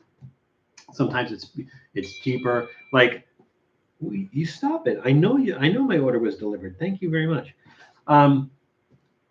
It's like some people move because it's cheaper. Like people from Southern California that move elsewhere, they might move to a place where it's cheap, where the lower cost of living and everything. They could sell a house here and buy 2 houses where they're going, or pocket the rest of it, something along those lines. So or maybe they haven't completely paid for their house. I don't know, whatever it is. There's varying reasons why people move around, but people move around a lot. I mean, honestly, I have moved around. I've lived in 5 different states from the time 6 if you consider the fact that I was in California twice. But I've lived in 5 different states since I was born. I was born in Pennsylvania, grew up in Massachusetts. When I was about 30, I moved to Austin, Texas, lived in Texas for 12 or 13 years, then came out here, was here for about 12, 13 years, moved to Portland, Oregon, lived there for 4 years, then came back here. So, you know, I've lived in a bunch of different states, all very different. People always ask me, they say, like, which did you like the best? I know there's pros and cons for each one of them. So it's really hard to say which one I like the best. I consider Boston home only because I grew up there. But do I like it better, or you know, or I don't know. It's hard to say. I have family there, you know. So, but as far as the city and everything it has to do with everything, I don't know that I could really, you know, pinpoint. I love Portland, Oregon. You know, there's some good things about LA. Not some great things, but some good things. Hey everyone, it's another episode of Sonic Food. Today we are going to review my friend Valentino's favorite snacks and drinks on here. Not necessarily, Sonic. They may not be my favorites, but we're going to do them anyways. So let's put it that way. Welcome, Sonic. Good to see you again, and glad you could join us. Like a rat in a cage, despite all my rage. Yeah, I'm still just a rat in a cage. All right, let's do another snack. This one is a protein bar. It is the company is Lorissa's Kitchen. It's a homemade medley bar. Pineapple teriyaki with almond, sunflower seeds, dried pineapple, dried egg whites, almond butter, and sesame seeds with finely chopped chicken breast jerky bar. It's really weird. It's really weird. Finely chopped chicken. I mean, pineapple teriyaki, almond, sunflower seeds, dried pineapple, dried egg whites, almond butter, and sesame seeds with finely chopped chicken. That's the part that's like really weird to me. Is the made with 100% all natural chicken breast, gluten-free. Of course, this is not vegan. So Lorissa's Kitchen was founded by Lorissa Link. So there actually is a Lorissa in 2016 in Minneapolis, Minnesota. So let's go ahead and read a card.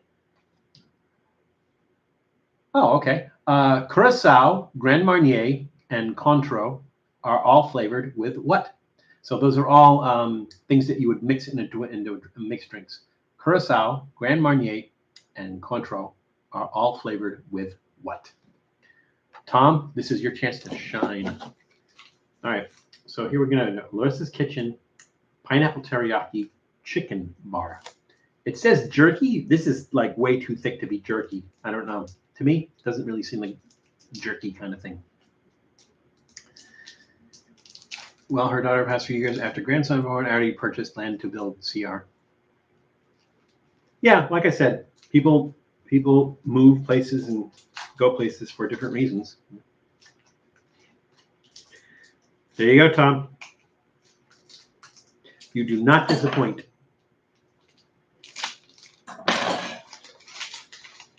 This is weird looking. They use the word jerky. I would not use the word jerky. What is that? Like there's a Band-Aid on, there's a Band-Aid on it or something. What is that? It's one of those desiccant packets. Maybe that's what that is, but that's weird. Maybe it's a tracking device. They want to see. Look at that. I mean, seriously. What the hell is that? It looks like a Band-Aid. A Band-Aid? A bandage? Band-Aid. Looks like a Band-Aid. What is this thing? They don't tell you not to eat it. No, they tell you once you peel it off, on the inside, it says, do not eat. Fresh Max, do not eat. It tells you that on the inside. Like, you probably already, I mean, honestly, if I open it from this side and I wasn't looking at it, I never would have seen this, and I probably would have been into this. It probably won't kill you, but still, just, that's ridiculous. That's kind of silly. It's not going to cloud my judgment, but it's really silly. All right, here we go. Look at this thing. What's up with this? Looks like taffy. Oh, it's stuck in my teeth.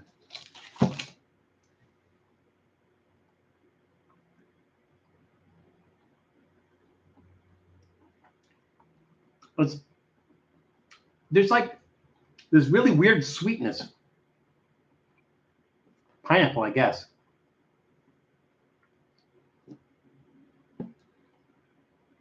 I taste fruit and nuts and everything. I don't taste chicken. Maybe that's a good thing. But it tastes like a protein bar. I'm not tasting chicken. This is a weird little thing.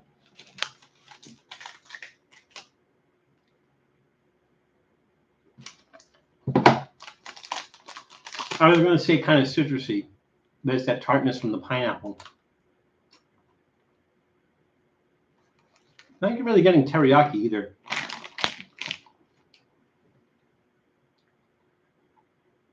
It doesn't taste like meat. It doesn't taste like a jerky that it says. The texture is completely wrong for jerky. It's a weird little thing. Flavor-wise, it's pretty good. Texture-wise, it's weird. And it's not terrible. It's just weird. Well, it's not, Sonic, it's not really crunchy. It's chewy. It's like taffy. It's almost like the texture of taffy.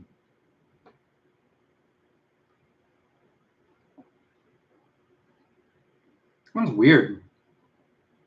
Not bad weird, just weird. As a matter of fact, I'm going to give it a thumbs up. Just because it's weird. And that's what we are. We're trippy, here. And it's trippy. It's weird. Wow. No, again, flavor-wise, really good. Don't taste chicken, though. But then they put that chicken in the tiny, tiny little thing down at the bottom. So, like, they're not telling you this is a chicken bar or like that there's meat in it. You just have to really read the fine print to realize that there's meat in there, which is chicken. And I don't taste it right off the bat. It's really weird.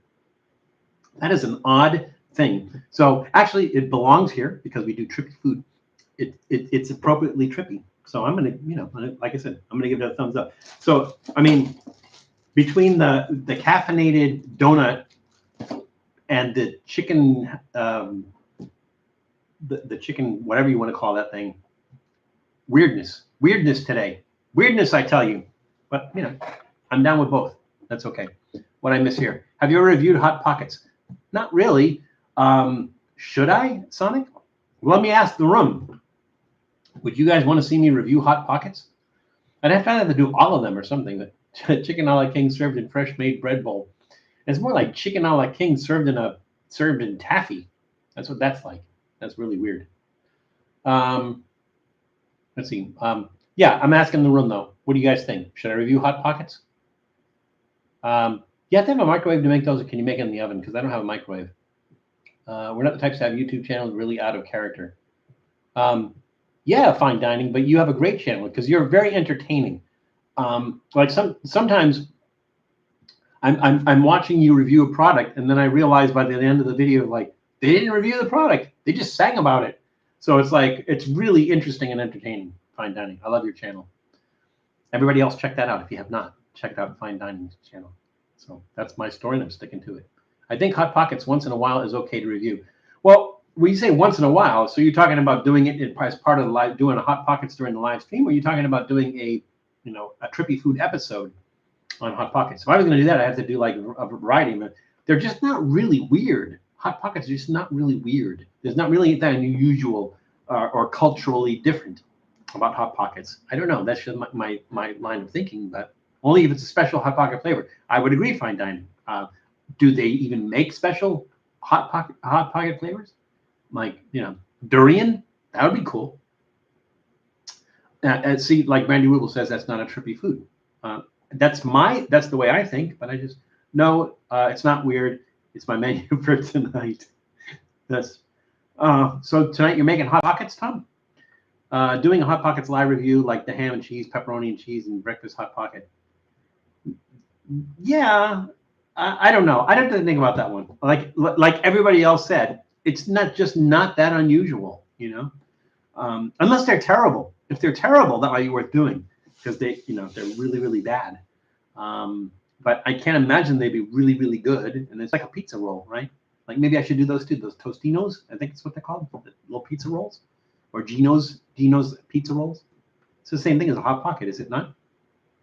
Chicken a la King. Oh, okay. Chicken a la King is a little bit different than Hot Pockets, but I like chicken a la King. I haven't had that in a long time. Pizza rolls, yes. All right. Time for another. Oh, a card. Sorry.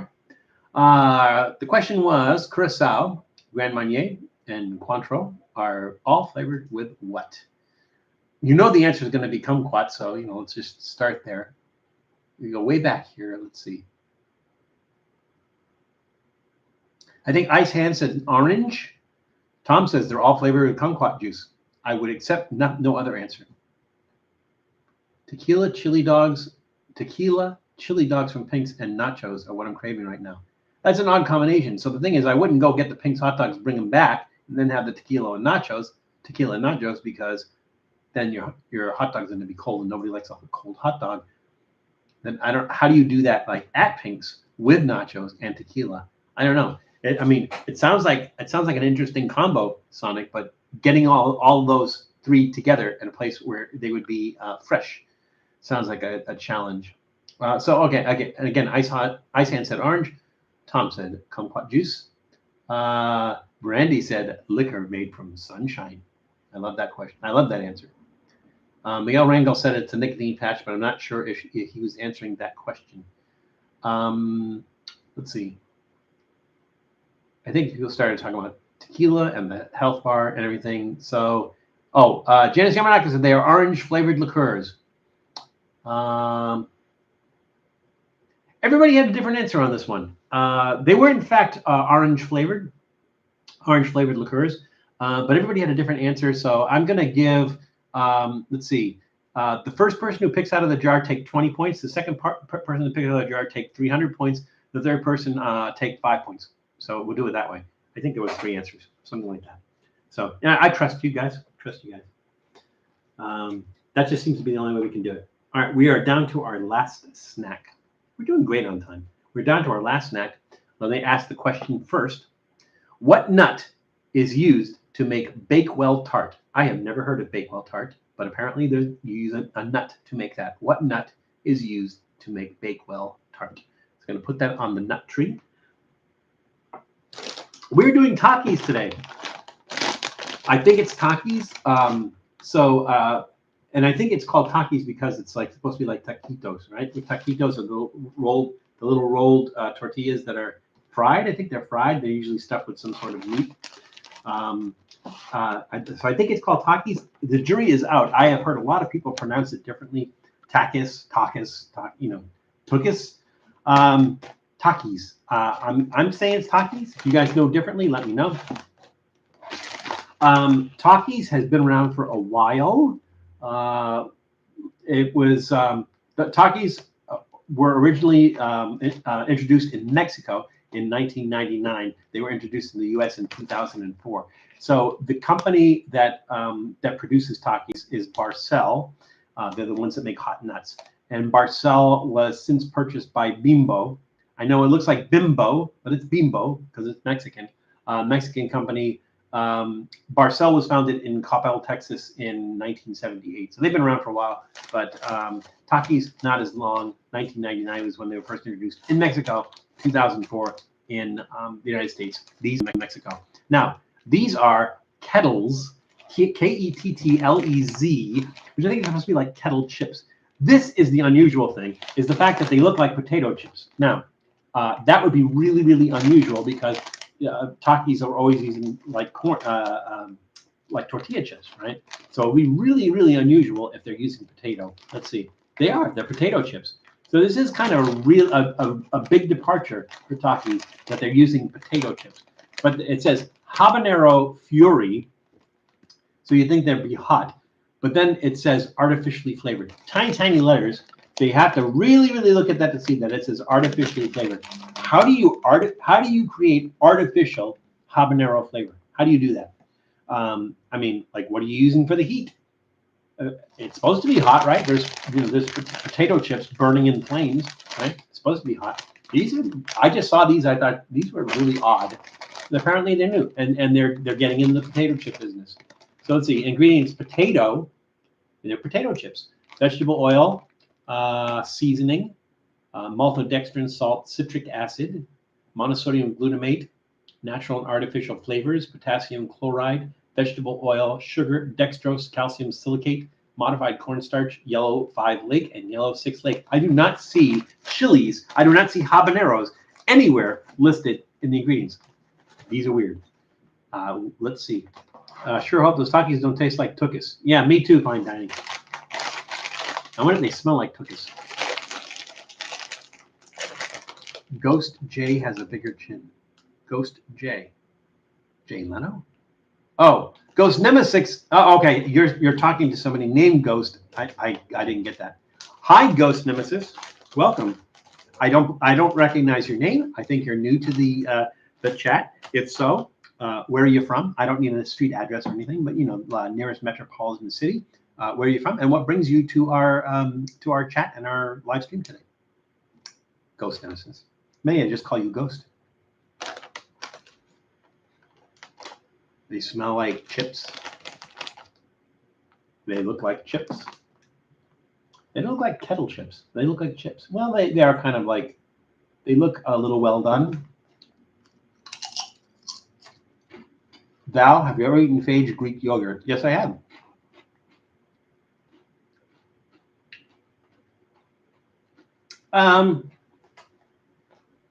I kind of like plain yogurt. Put my own stuff in it. I don't really like the stuff that has fruits mixed in and everything. I don't know there's one I really call my favorite. So I just like to take a good plain yogurt and mix fruit and stuff with it in it. Fresh fruit. These are weird. All right. So right off the bat, it says citric acid, and you do get that flavor. You do get that kind of citrus flavor. That's like not like a vinegar burn, like a citric acid burn. There's a burn there, but I don't know what's causing it because I do not see an extract. I don't see it as an extract. I don't see that they use any kind of pepper in here at all. So I'm not sure what's creating the heat. They are. I would say they are spicier than most potato chips. I'm not. I would say the exception to that would be like the Pocky ghost pepper chips. Those are like, I used to be able to eat a whole bag this size of those ghost pepper chips. Now I can eat 3 or 4 and I have to pace myself, stop for a little while, and then eat some more later. As far as potato chips go, they're crispy. They're not greasy. We got a lot of crunch to them. Again, the only other really flavor besides potatoes is that citric acid. There's a burn with no flavor. I'm gonna kind of I'm gonna give it a thumbs in the middle. And the reason I'm gonna give it a thumbs in the middle is it specifically says habanero. I'm not tasting habanero in there. I'm getting burn. I'm tasting citric acid. So that's a little bit disappointing. But again, they're good chips. They're crispy.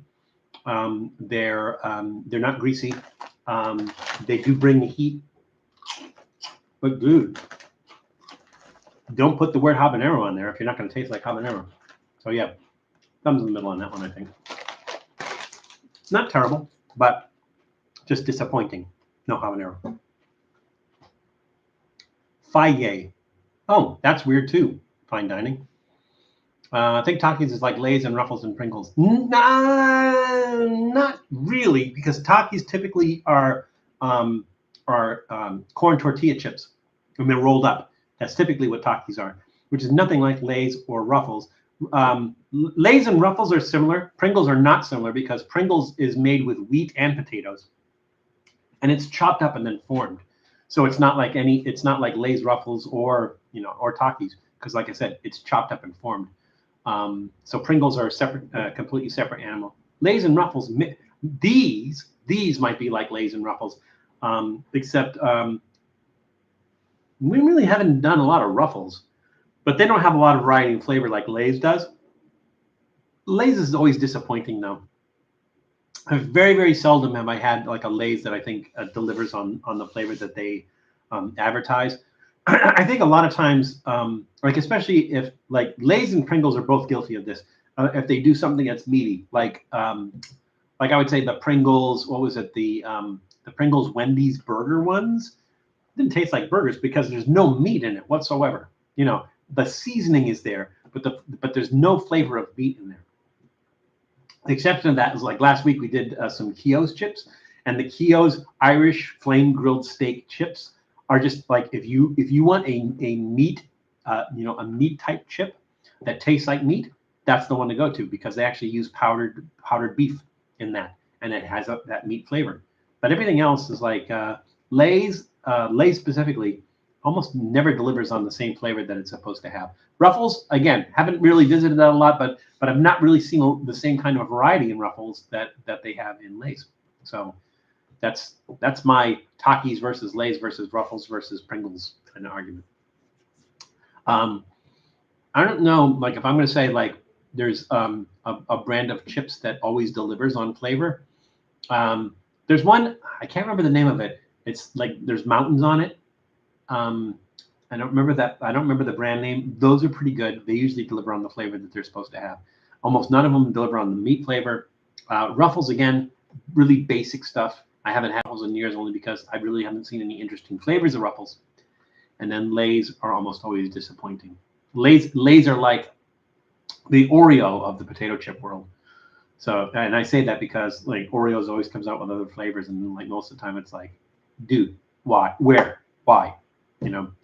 With the exception was that one, that brown chocolate brownie cake, I think it was, that they came out with. That was a departure, but for the most part, nah, not so much. I'm almost getting tired of doing them. I might not even do them anymore. Let's see. Bimbo is a really weird name for a food company. Yeah, it's not Bimbo, it's Bimbo. And again, it's Spanish. Sorry, sometimes when I'm driving, I see Bimbo truck deliver foods to someone. Yeah, I thought the same thing, Sonic, when I first started seeing the, like not the truck per se, but like, you go into Latin American grocery and you see the rack of Bimbo foods and everything. And you just kind of like, does this say Bimbo? So it is kind of a weird name, but in Spanish, it's a little bit different, you know? You should review Starburst Yogurt. Starburst makes a yogurt, or they make a yogurt that tastes like Starburst. That does sound interesting. Maybe, it sounds like something that maybe we'll do for a live stream. So I think maybe we will write that down, Jessica, and we will do that for one of the live streams. Starburst yogurt. That does sound good. Coarse ground cornmeal, you could break a tooth. I never really had anything that was like so crunchy that I was risking breaking a tooth or something. So don't know. Only flavor I love to actually eat of Lay's is barbecue honey. Now I haven't had that one, so maybe that one's really good. I have to try that one. Burger King needs to bring back the rodeo burger. Eli, I was thinking they did. I saw something about the rodeo burger in the past couple of months. I could be mistaken though. That happens sometimes. Frito-Lay's company has a lot of snack market. Yeah, they sure do. Kettle chips are good. Love the ranch flaming hot. They're okay. But again, that's a corn like a tortilla chip. The ranch flaming hot, the Doritos ranch flaming hots. They weren't bad. The ones with the mountain jalapeno kettle chips. Yeah, but what is the brand? What is the brand's one with the mountain? They have them at Sprouts. I'm not sure where else they have them, but I always see them at Sprouts. What is that? Rocky Mountain or something? It is. I don't remember offhand. Lay's is best at replicating strange flavors for the last several years. These strange flavors like arbitrary things like Buick. Oh, these are Buick flavored chips, right? So yeah, Lay's could do that, and you'd be like, "Oh, I'm unsure what a Buick tastes like. These are interesting and unusual." Yeah, I would agree with you. They're fine dining, but as far as like trying to like spot on hit something, maybe sometimes they pick something people are not familiar with, so they can't prove it. But Miss Vicky's jalapeno chips are good. They are very good, Eli. Miss Vicky's and Tim's Cascade both make some really good jalapeno chips. Fried green tomatoes were gross. Oh, With those Lay's, the fried green tomatoes one, I remember seeing those. And I think we did them, but I just can't remember which ones they were. Rodeo burgers are one of our all-time BK favorites. I got to tell you that the what do they call that? The hand breaded chicken sandwich that they did, really, really good at Burger King. I'm not a big Burger King fan, but the chicken sandwich that they just came out with like last year, really good in my opinion. Trivia: Bimbo was Betty Boop's boyfriend early on in her cartoons. That's unusual because they usually don't. Usually, that slur, if you want to call it that, is usually aimed at women and not men. So that's odd that our boyfriend would be called that. Bread bowls on the rise. Love a crunchy bread bowl. Crunchy bread bowl. That's weird. A crunchy bread bowl. Because usually a bread bowl they're putting like chowder in, and so it's not usually crusty. Maybe crunchy. I don't know. Like sourdough bread bowl is a big thing, especially like out in San Francisco. I'm trying to think. I think we did an episode at Boudin at Fisherman's Wharf where they did that bread bowl, and I think we did a crab bisque bread bowl, and it was really, really good because then afterwards you eat the bread, the chowder or soup or whatever it is soaks into the bread, and then you just eat the bread with that. Yeah, it's really, really good. Like the Texas Whopper, the jalapenos, mustard, and jalapeno bacon and mustard goes great with the beef. Yeah, I would think so. Rocky Mountain, not Rocky Mountain oysters. Although I would love if somebody did a Rocky Mountain oyster flavored. Oh, you just gave me an amazing idea, Miguel. I have some. I'm going to call them criadillas, which are bull testicles. I have some in my freezer, and I think I am going to make Rocky Mountain oyster chips. I'm going to shave them very, very thin and fry them. I'm going to make Rocky Mountain oyster chips, Miguel, and I'm going to credit you for the idea. There we go. Even that wasn't your idea. You were just mentioning Rocky Mountain oysters, but I think I'm going to do that. I think I'm going to make Rocky Mountain oyster chips. And I'm not going to make like potato chips and play with them. I'm going to actually just shave them very, very thin and fry them. I'm going to make Rocky Mountain oyster chips, just like my frog chips. Who is it? Not Eli. Sonic. I think maybe it was you that you suggested making frog chips, and the thing was like and then I go like, you know what? I am going to make frog chips, and so we actually had an episode come out. We made frog chips with frog. We'll do a frog. But I think we are going to do that. We're going to make Rocky Mountain oyster chips. So we're going to do it. All right, there we go. Hey Val, in case no one has noticed, but you do sound better this week. I hope you're feeling healthy. Yeah, I still have some residual snot, but I am feeling much better this week. So thank you for asking. Yeah, I think last week it was like this. I was talking like this most of the time because I had full snot. I can smell things now, which is like a good thing. So there we go. I do not remember frog chips, but I had frog legs. I had frog legs too. I had a whole frog. Like you go to a Chinese restaurant, you order frog dishes. It's the whole frog all chopped up. But somebody suggested frog chips, and I took them literally, and I made frog chips. So Sonic, when you get a chance, just go look through our episodes and do a search for frog chips, and it'll come up, and you'll see us making and eating frog chips. Our question was, what nut is used to make Bakewell Tart? That seems like so long ago. Seems like it was years ago. Let's see. Did anyone even answer that? What nut is used to make Bakewell Tarts? I don't think anybody. Oh, no. There we go. Janice Yamanaka said flaked almonds.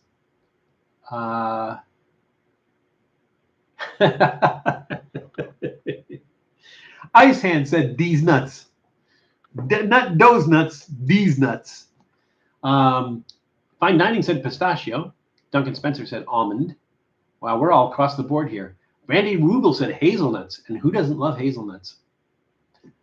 Where do 90% of the hazelnuts sold in the United States come from? It's no trivia question. Where do 90% of the hazelnuts grown in the U.S. come from? Let's see what else. All right, so we got pistachio, we got almond, we got these nuts, we got hazelnuts, we got almond, we got flaked almonds. It's across the board. It's such a wide variety. What I want you to do is, if you have a set of dice at home, I want you to roll the dice, and whatever it lands on, multiply that by 10, and that's how many points that you need to take. And everybody will just make sure you pass the dice around. Like if somebody doesn't have the dice, make sure you pass the dice around where they can do it, and just multiply it by 10. That's how many points that you get for that one. So we'll try to do that and make it interesting. There we go. You ever had cow tongue tacos? Joshua, there is a restaurant called Lily's. I think it's called Lily's Tacos, maybe. They're in Santa Barbara, California. And they make tacos with everything off the cow's head. So they do ojos, which are eyes. Yes, eyes. Cow eye tacos. They do lengua, which is tongue.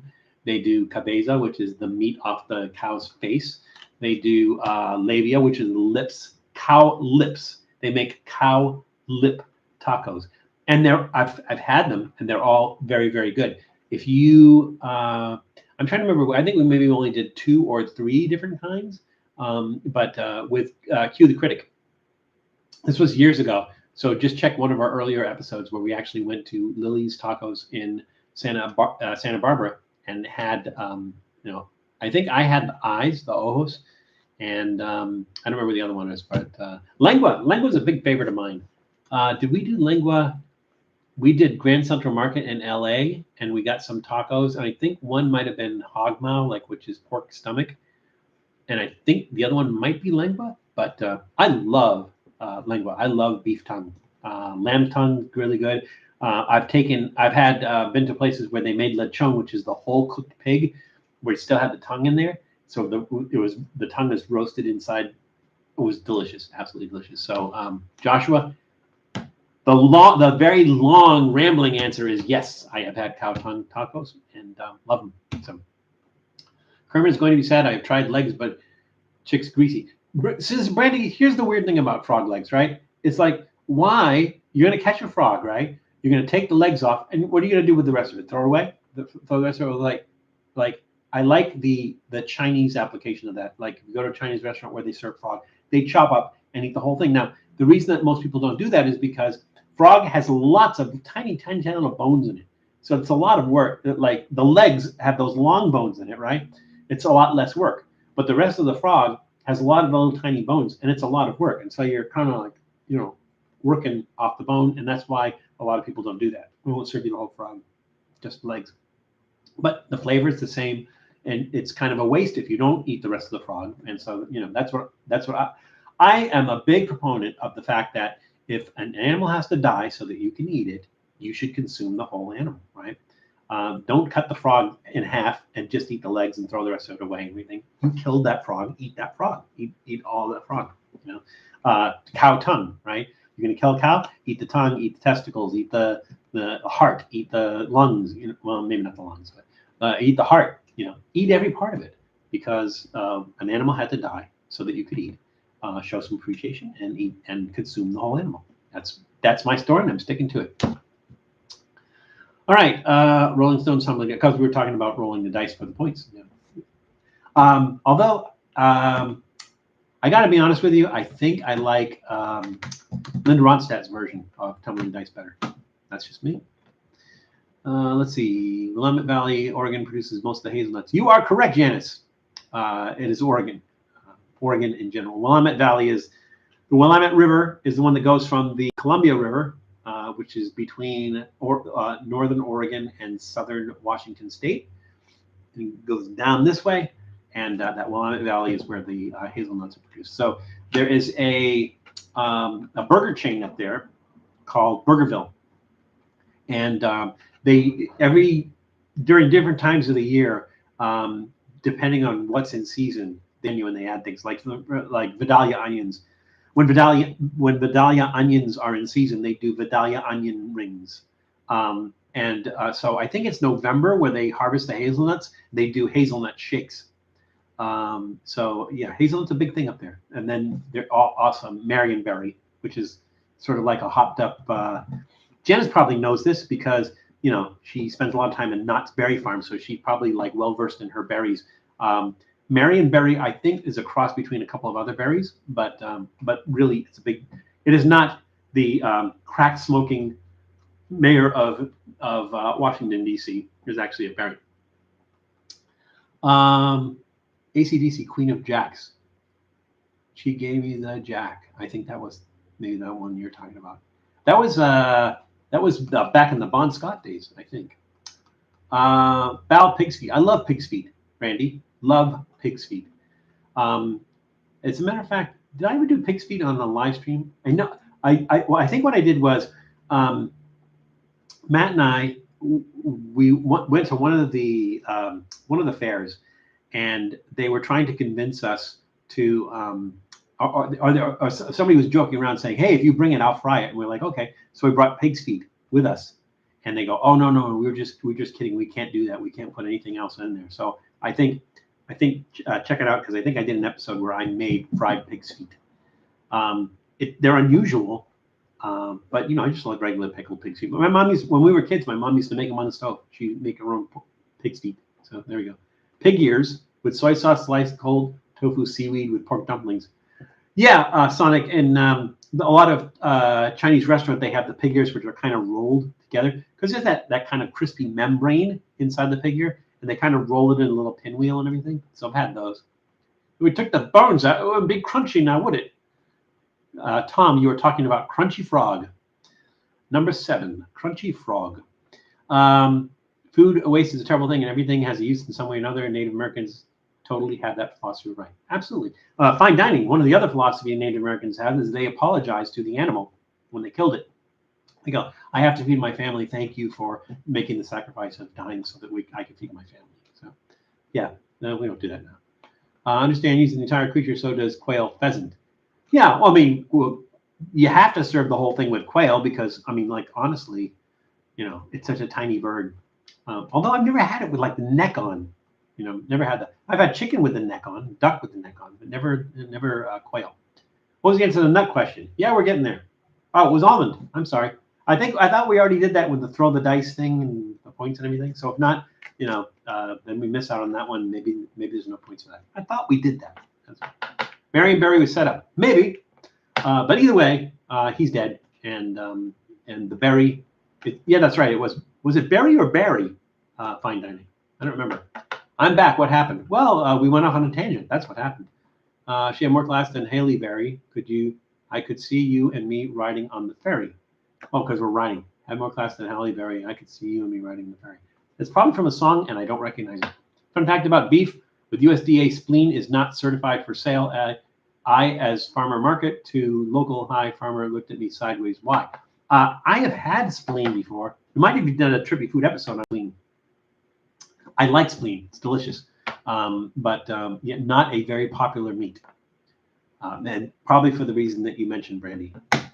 All right, so the answer was almond, and that was like so long ago, I forgot. I think we did everything. We did do everything. So we're at 2:58. We got 2 minutes left, but we might go a little bit over. Is that okay with you guys?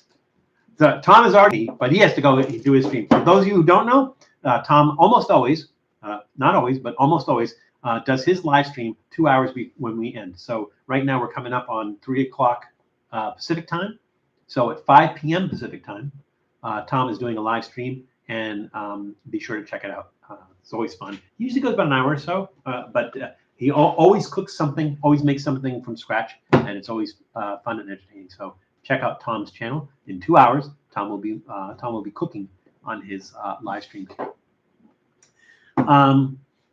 All right, so time to do something stupid. So we're winding it down. You know what, Janice? I had a question for you. Janice, you still there? I think you're still there. Janice, I have a question for you. Have you ever thought about doing a live stream? Just a question. All right, here's what we're going to do. So I'm going to cut a piece of the donut. I'm going to cut off a piece of this thing, if I can. I think I need a sharper knife. Man, that is chewy. Anyways, Val's House, Reckless Boys. I do a lot of stuff with Matt. I don't. Every once in a while, Matt will have a bunch of people over his place, and we'll do stuff with maybe we'll change it up with different people. Cue the Critic, Chuck Roll, and stuff like that. Nando. Everyone seems to be good. Never really get together where people are have something terrible, horrible happening with their life. So in general, they're pretty good, Duncan Spencer. But, thank you for asking that. Thought about not sure where I'd slide it with all the others streaming. Also, not sure what I would do.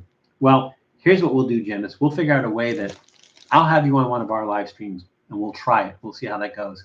And then if you like it and you want to do it yourself, we'll do that. What do you think? Does that work for you? I haven't really had a lot of other people on my live stream. Let's see, how many? We've done live streams with other people on my live stream. I've not had Matt on yet.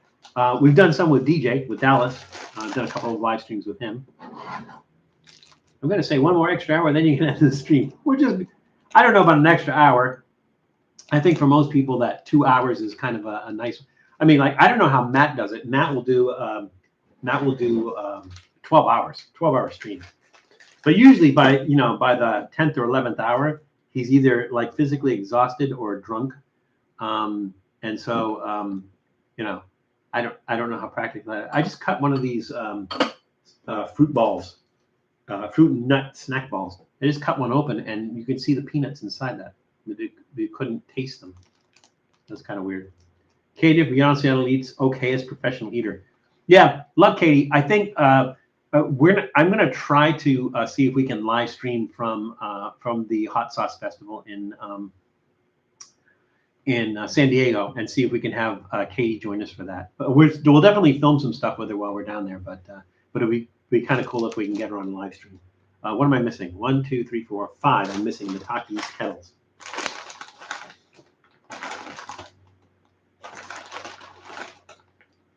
Try to find one of the bigger, flatter ones. There we go. This is a weird looking thing, isn't it? Look at this thing. One of these days, my jaw's going to lock in place trying to eat this stuff.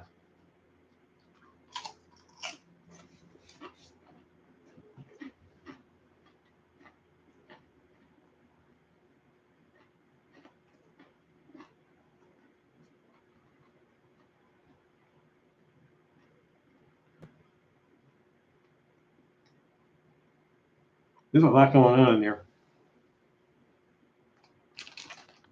This thing, it's like chewing on a shoe. Hey, that is awesome. I was just talking about Katie, and she joined. She just jumps on. Katie, we were just talking about you because I was talking to Janice Yamanaka and asking her about doing live streams. She doesn't usually do live streams. And I said, well, maybe we'll get you on a live stream. And then I was mentioning that for the hot sauce show in San Diego, that maybe it might not be a long thing or anything because I haven't really done remote ones and everything. Maybe we'll get you on a little bit and we'll do like a very short live stream. And then I was mentioning that we'll probably film some stuff while we're down there as well. So looking forward to that.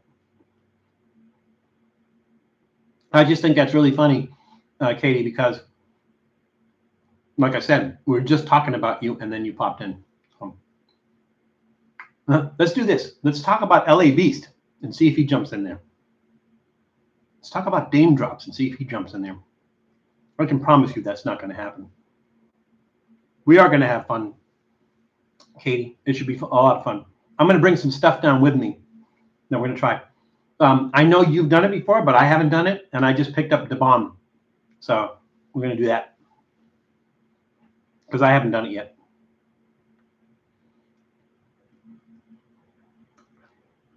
Okay, it finishes with the potato chip, right? So that last taste I have in my mouth is from the potato chip. Now, that fake habanero flavor does absolutely nothing. Katie, you like hot stuff. I don't know if you've seen this, but Takis just came out with these new chips. They're kettles. They're actually potato chips. A weird thing for Takis to do. It says Habanero Fury, but then it's artificially flavored, and there's no habanero in the ingredients. It's like a really, really weird thing. But because, spice is right up your alley, I thought you would be interested in that. So I don't know if you've seen those or not. Yeah, well, Katie, I think the bomb is nasty because I think a lot of it is extract, right? So it's probably going to be lacking in pepper flavor and everything. But we haven't done that. It's kind of like, so if anybody ever watches the hot ones, usually what they do is they do the bomb it towards the end, right? I think it's usually the second to the last one they do the bomb, which is like the crazy ass hot one. And then afterwards they do usually like the last dab, which is these like Apollo or Triple X or something like that. And those aren't as hot as the bomb, and those have more flavor and everything. So I'm not sure why they do it on the show in that order. Maybe it's to be merciful after they made him do the bomb. I'm not sure, but I have not done the bomb yet, and I know like I said, Katie has done that before. So we'll do it for Trippy Food. We'll do an episode where we're doing the bomb, and we'll try to put her on something interesting. But we'll probably go sparingly on everything. Again, I think it's mostly extract and probably not very good on flavor. Katie, you can jump in and correct that or agree with that if you want to. Don't like Takis, but I might try their potato chips. Yeah, it's just really weird that they're not tortilla chips. They're strictly potato chips. A really weird thing for Takis to do, but it is what it is. Pringles coming out with Hot Ones crisps. Yes, they are, Janice. And the thing is, they're coming out with 3 of them, and they're all going to be available in different places at different. Well, I think they're doing with the last dab, and I don't know if that's the 3rd one or a 4th one. And so what happens is you have to, when you try the other ones, it's like a contest, and a limited number of people will get that 3rd or 4th one, whichever one it is. It's a really weird thing. It's just like, why not make it available? Why not so everybody has it? So Janice, we're on top of that, and everybody's like I was talking to Matt about that the other day, and I think we're going to jump on those as soon as they come out. But again, it's Pringles. I don't have like high hopes on that. Pringles almost never delivers on tasting what it's supposed to taste like, but it is what it is. Walmart, Circle K, and nationally available contest is for last dab flavor. Okay, yeah, that's what it is. So there's 3. One is Walmart or Circle K, and one is nationally available. And then the contest, you win the last dab one. That's kind of weird. Pringles make his jerks, make us chase down all 3 flavors. Those brilliant sadists. Yeah, and the thing is, again, I'm always disappointed in Pringles. It almost never tastes like it's supposed to taste. That's just me. The bomb is the 7th sauce on the show. Out of how many, Ice Hand? Definitely need to buy. All right, so we are at 3:07. We went about 7 minutes over. That's okay. We don't have any hard and fast rules here. Well, aside from our decorum rules, which is basically we are not a family channel, but we are a family-friendly channel, and so we try to keep anything that's not family-friendly out, only because we want this to be the kind of channel that you enjoy with your children, if you want to, or grandchildren, if you have them. And we don't talk about politics or religion because A, it starts an argument, and B, you could talk about it for hours, and then we never get to food and travel, which is it's our bag, baby, the travel and food thing. So there we go. That's the thing. We did all these wonderful things. We did these things. I don't know how wonderful it is. I'm going to keep on saying this. I'm always going to keep on saying this because, well, first of all, I'm going to tell you, check out these other channels. Check out Katie at Beyond Saddle Eats. Check out Janice Yamanaka's channel. Check out Tom, old guy in Colorado. A lot of the people that you see in the chat here also have channels and everything. Check them out. Give them some love. Be sure to subscribe to them. Be sure to click on the thumbs up on the videos and everything because it helps them, right? We are still 120 or 110. I can't remember what it was. 120 or 110 away from 5,000 subscribers. So if you have not subscribed to our channel, please do so. Don't make up bots and stuff and fake accounts and everything to subscribe to us. We don't want that. But we want you to enjoy the channel. And if you enjoy the channel, we want you to subscribe to it. We'd like you to subscribe to it. Tell your friends if you want to. And we'll try to plan something big for when we hit 5,000. But we're pretty close to that. The other thing is I appreciate you guys. I mean this from the bottom of my heart. I appreciate you guys taking time out of your weekend to join us on our live stream. We almost always do it around the same time on Saturdays, but it is something that I look forward. I work during the week, and then it's something I really, really look forward to on the weekends is being able to do the live stream. And I appreciate you guys joining. It's a great community. I love the camaraderie we have here. I love the interaction that we have here. And it is truly the high point of my week. So I want to thank you from the bottom of my heart, sincerely, about that. And then lastly, we will end it the way we usually end it, which is basically, you guys know that it's crazy out there. And so I want you to take care of yourselves, and I want you to take care of other people. Be careful, and we'll see you soon. So thank you all for joining us today, and hope to see you again really soon. Bye, everybody.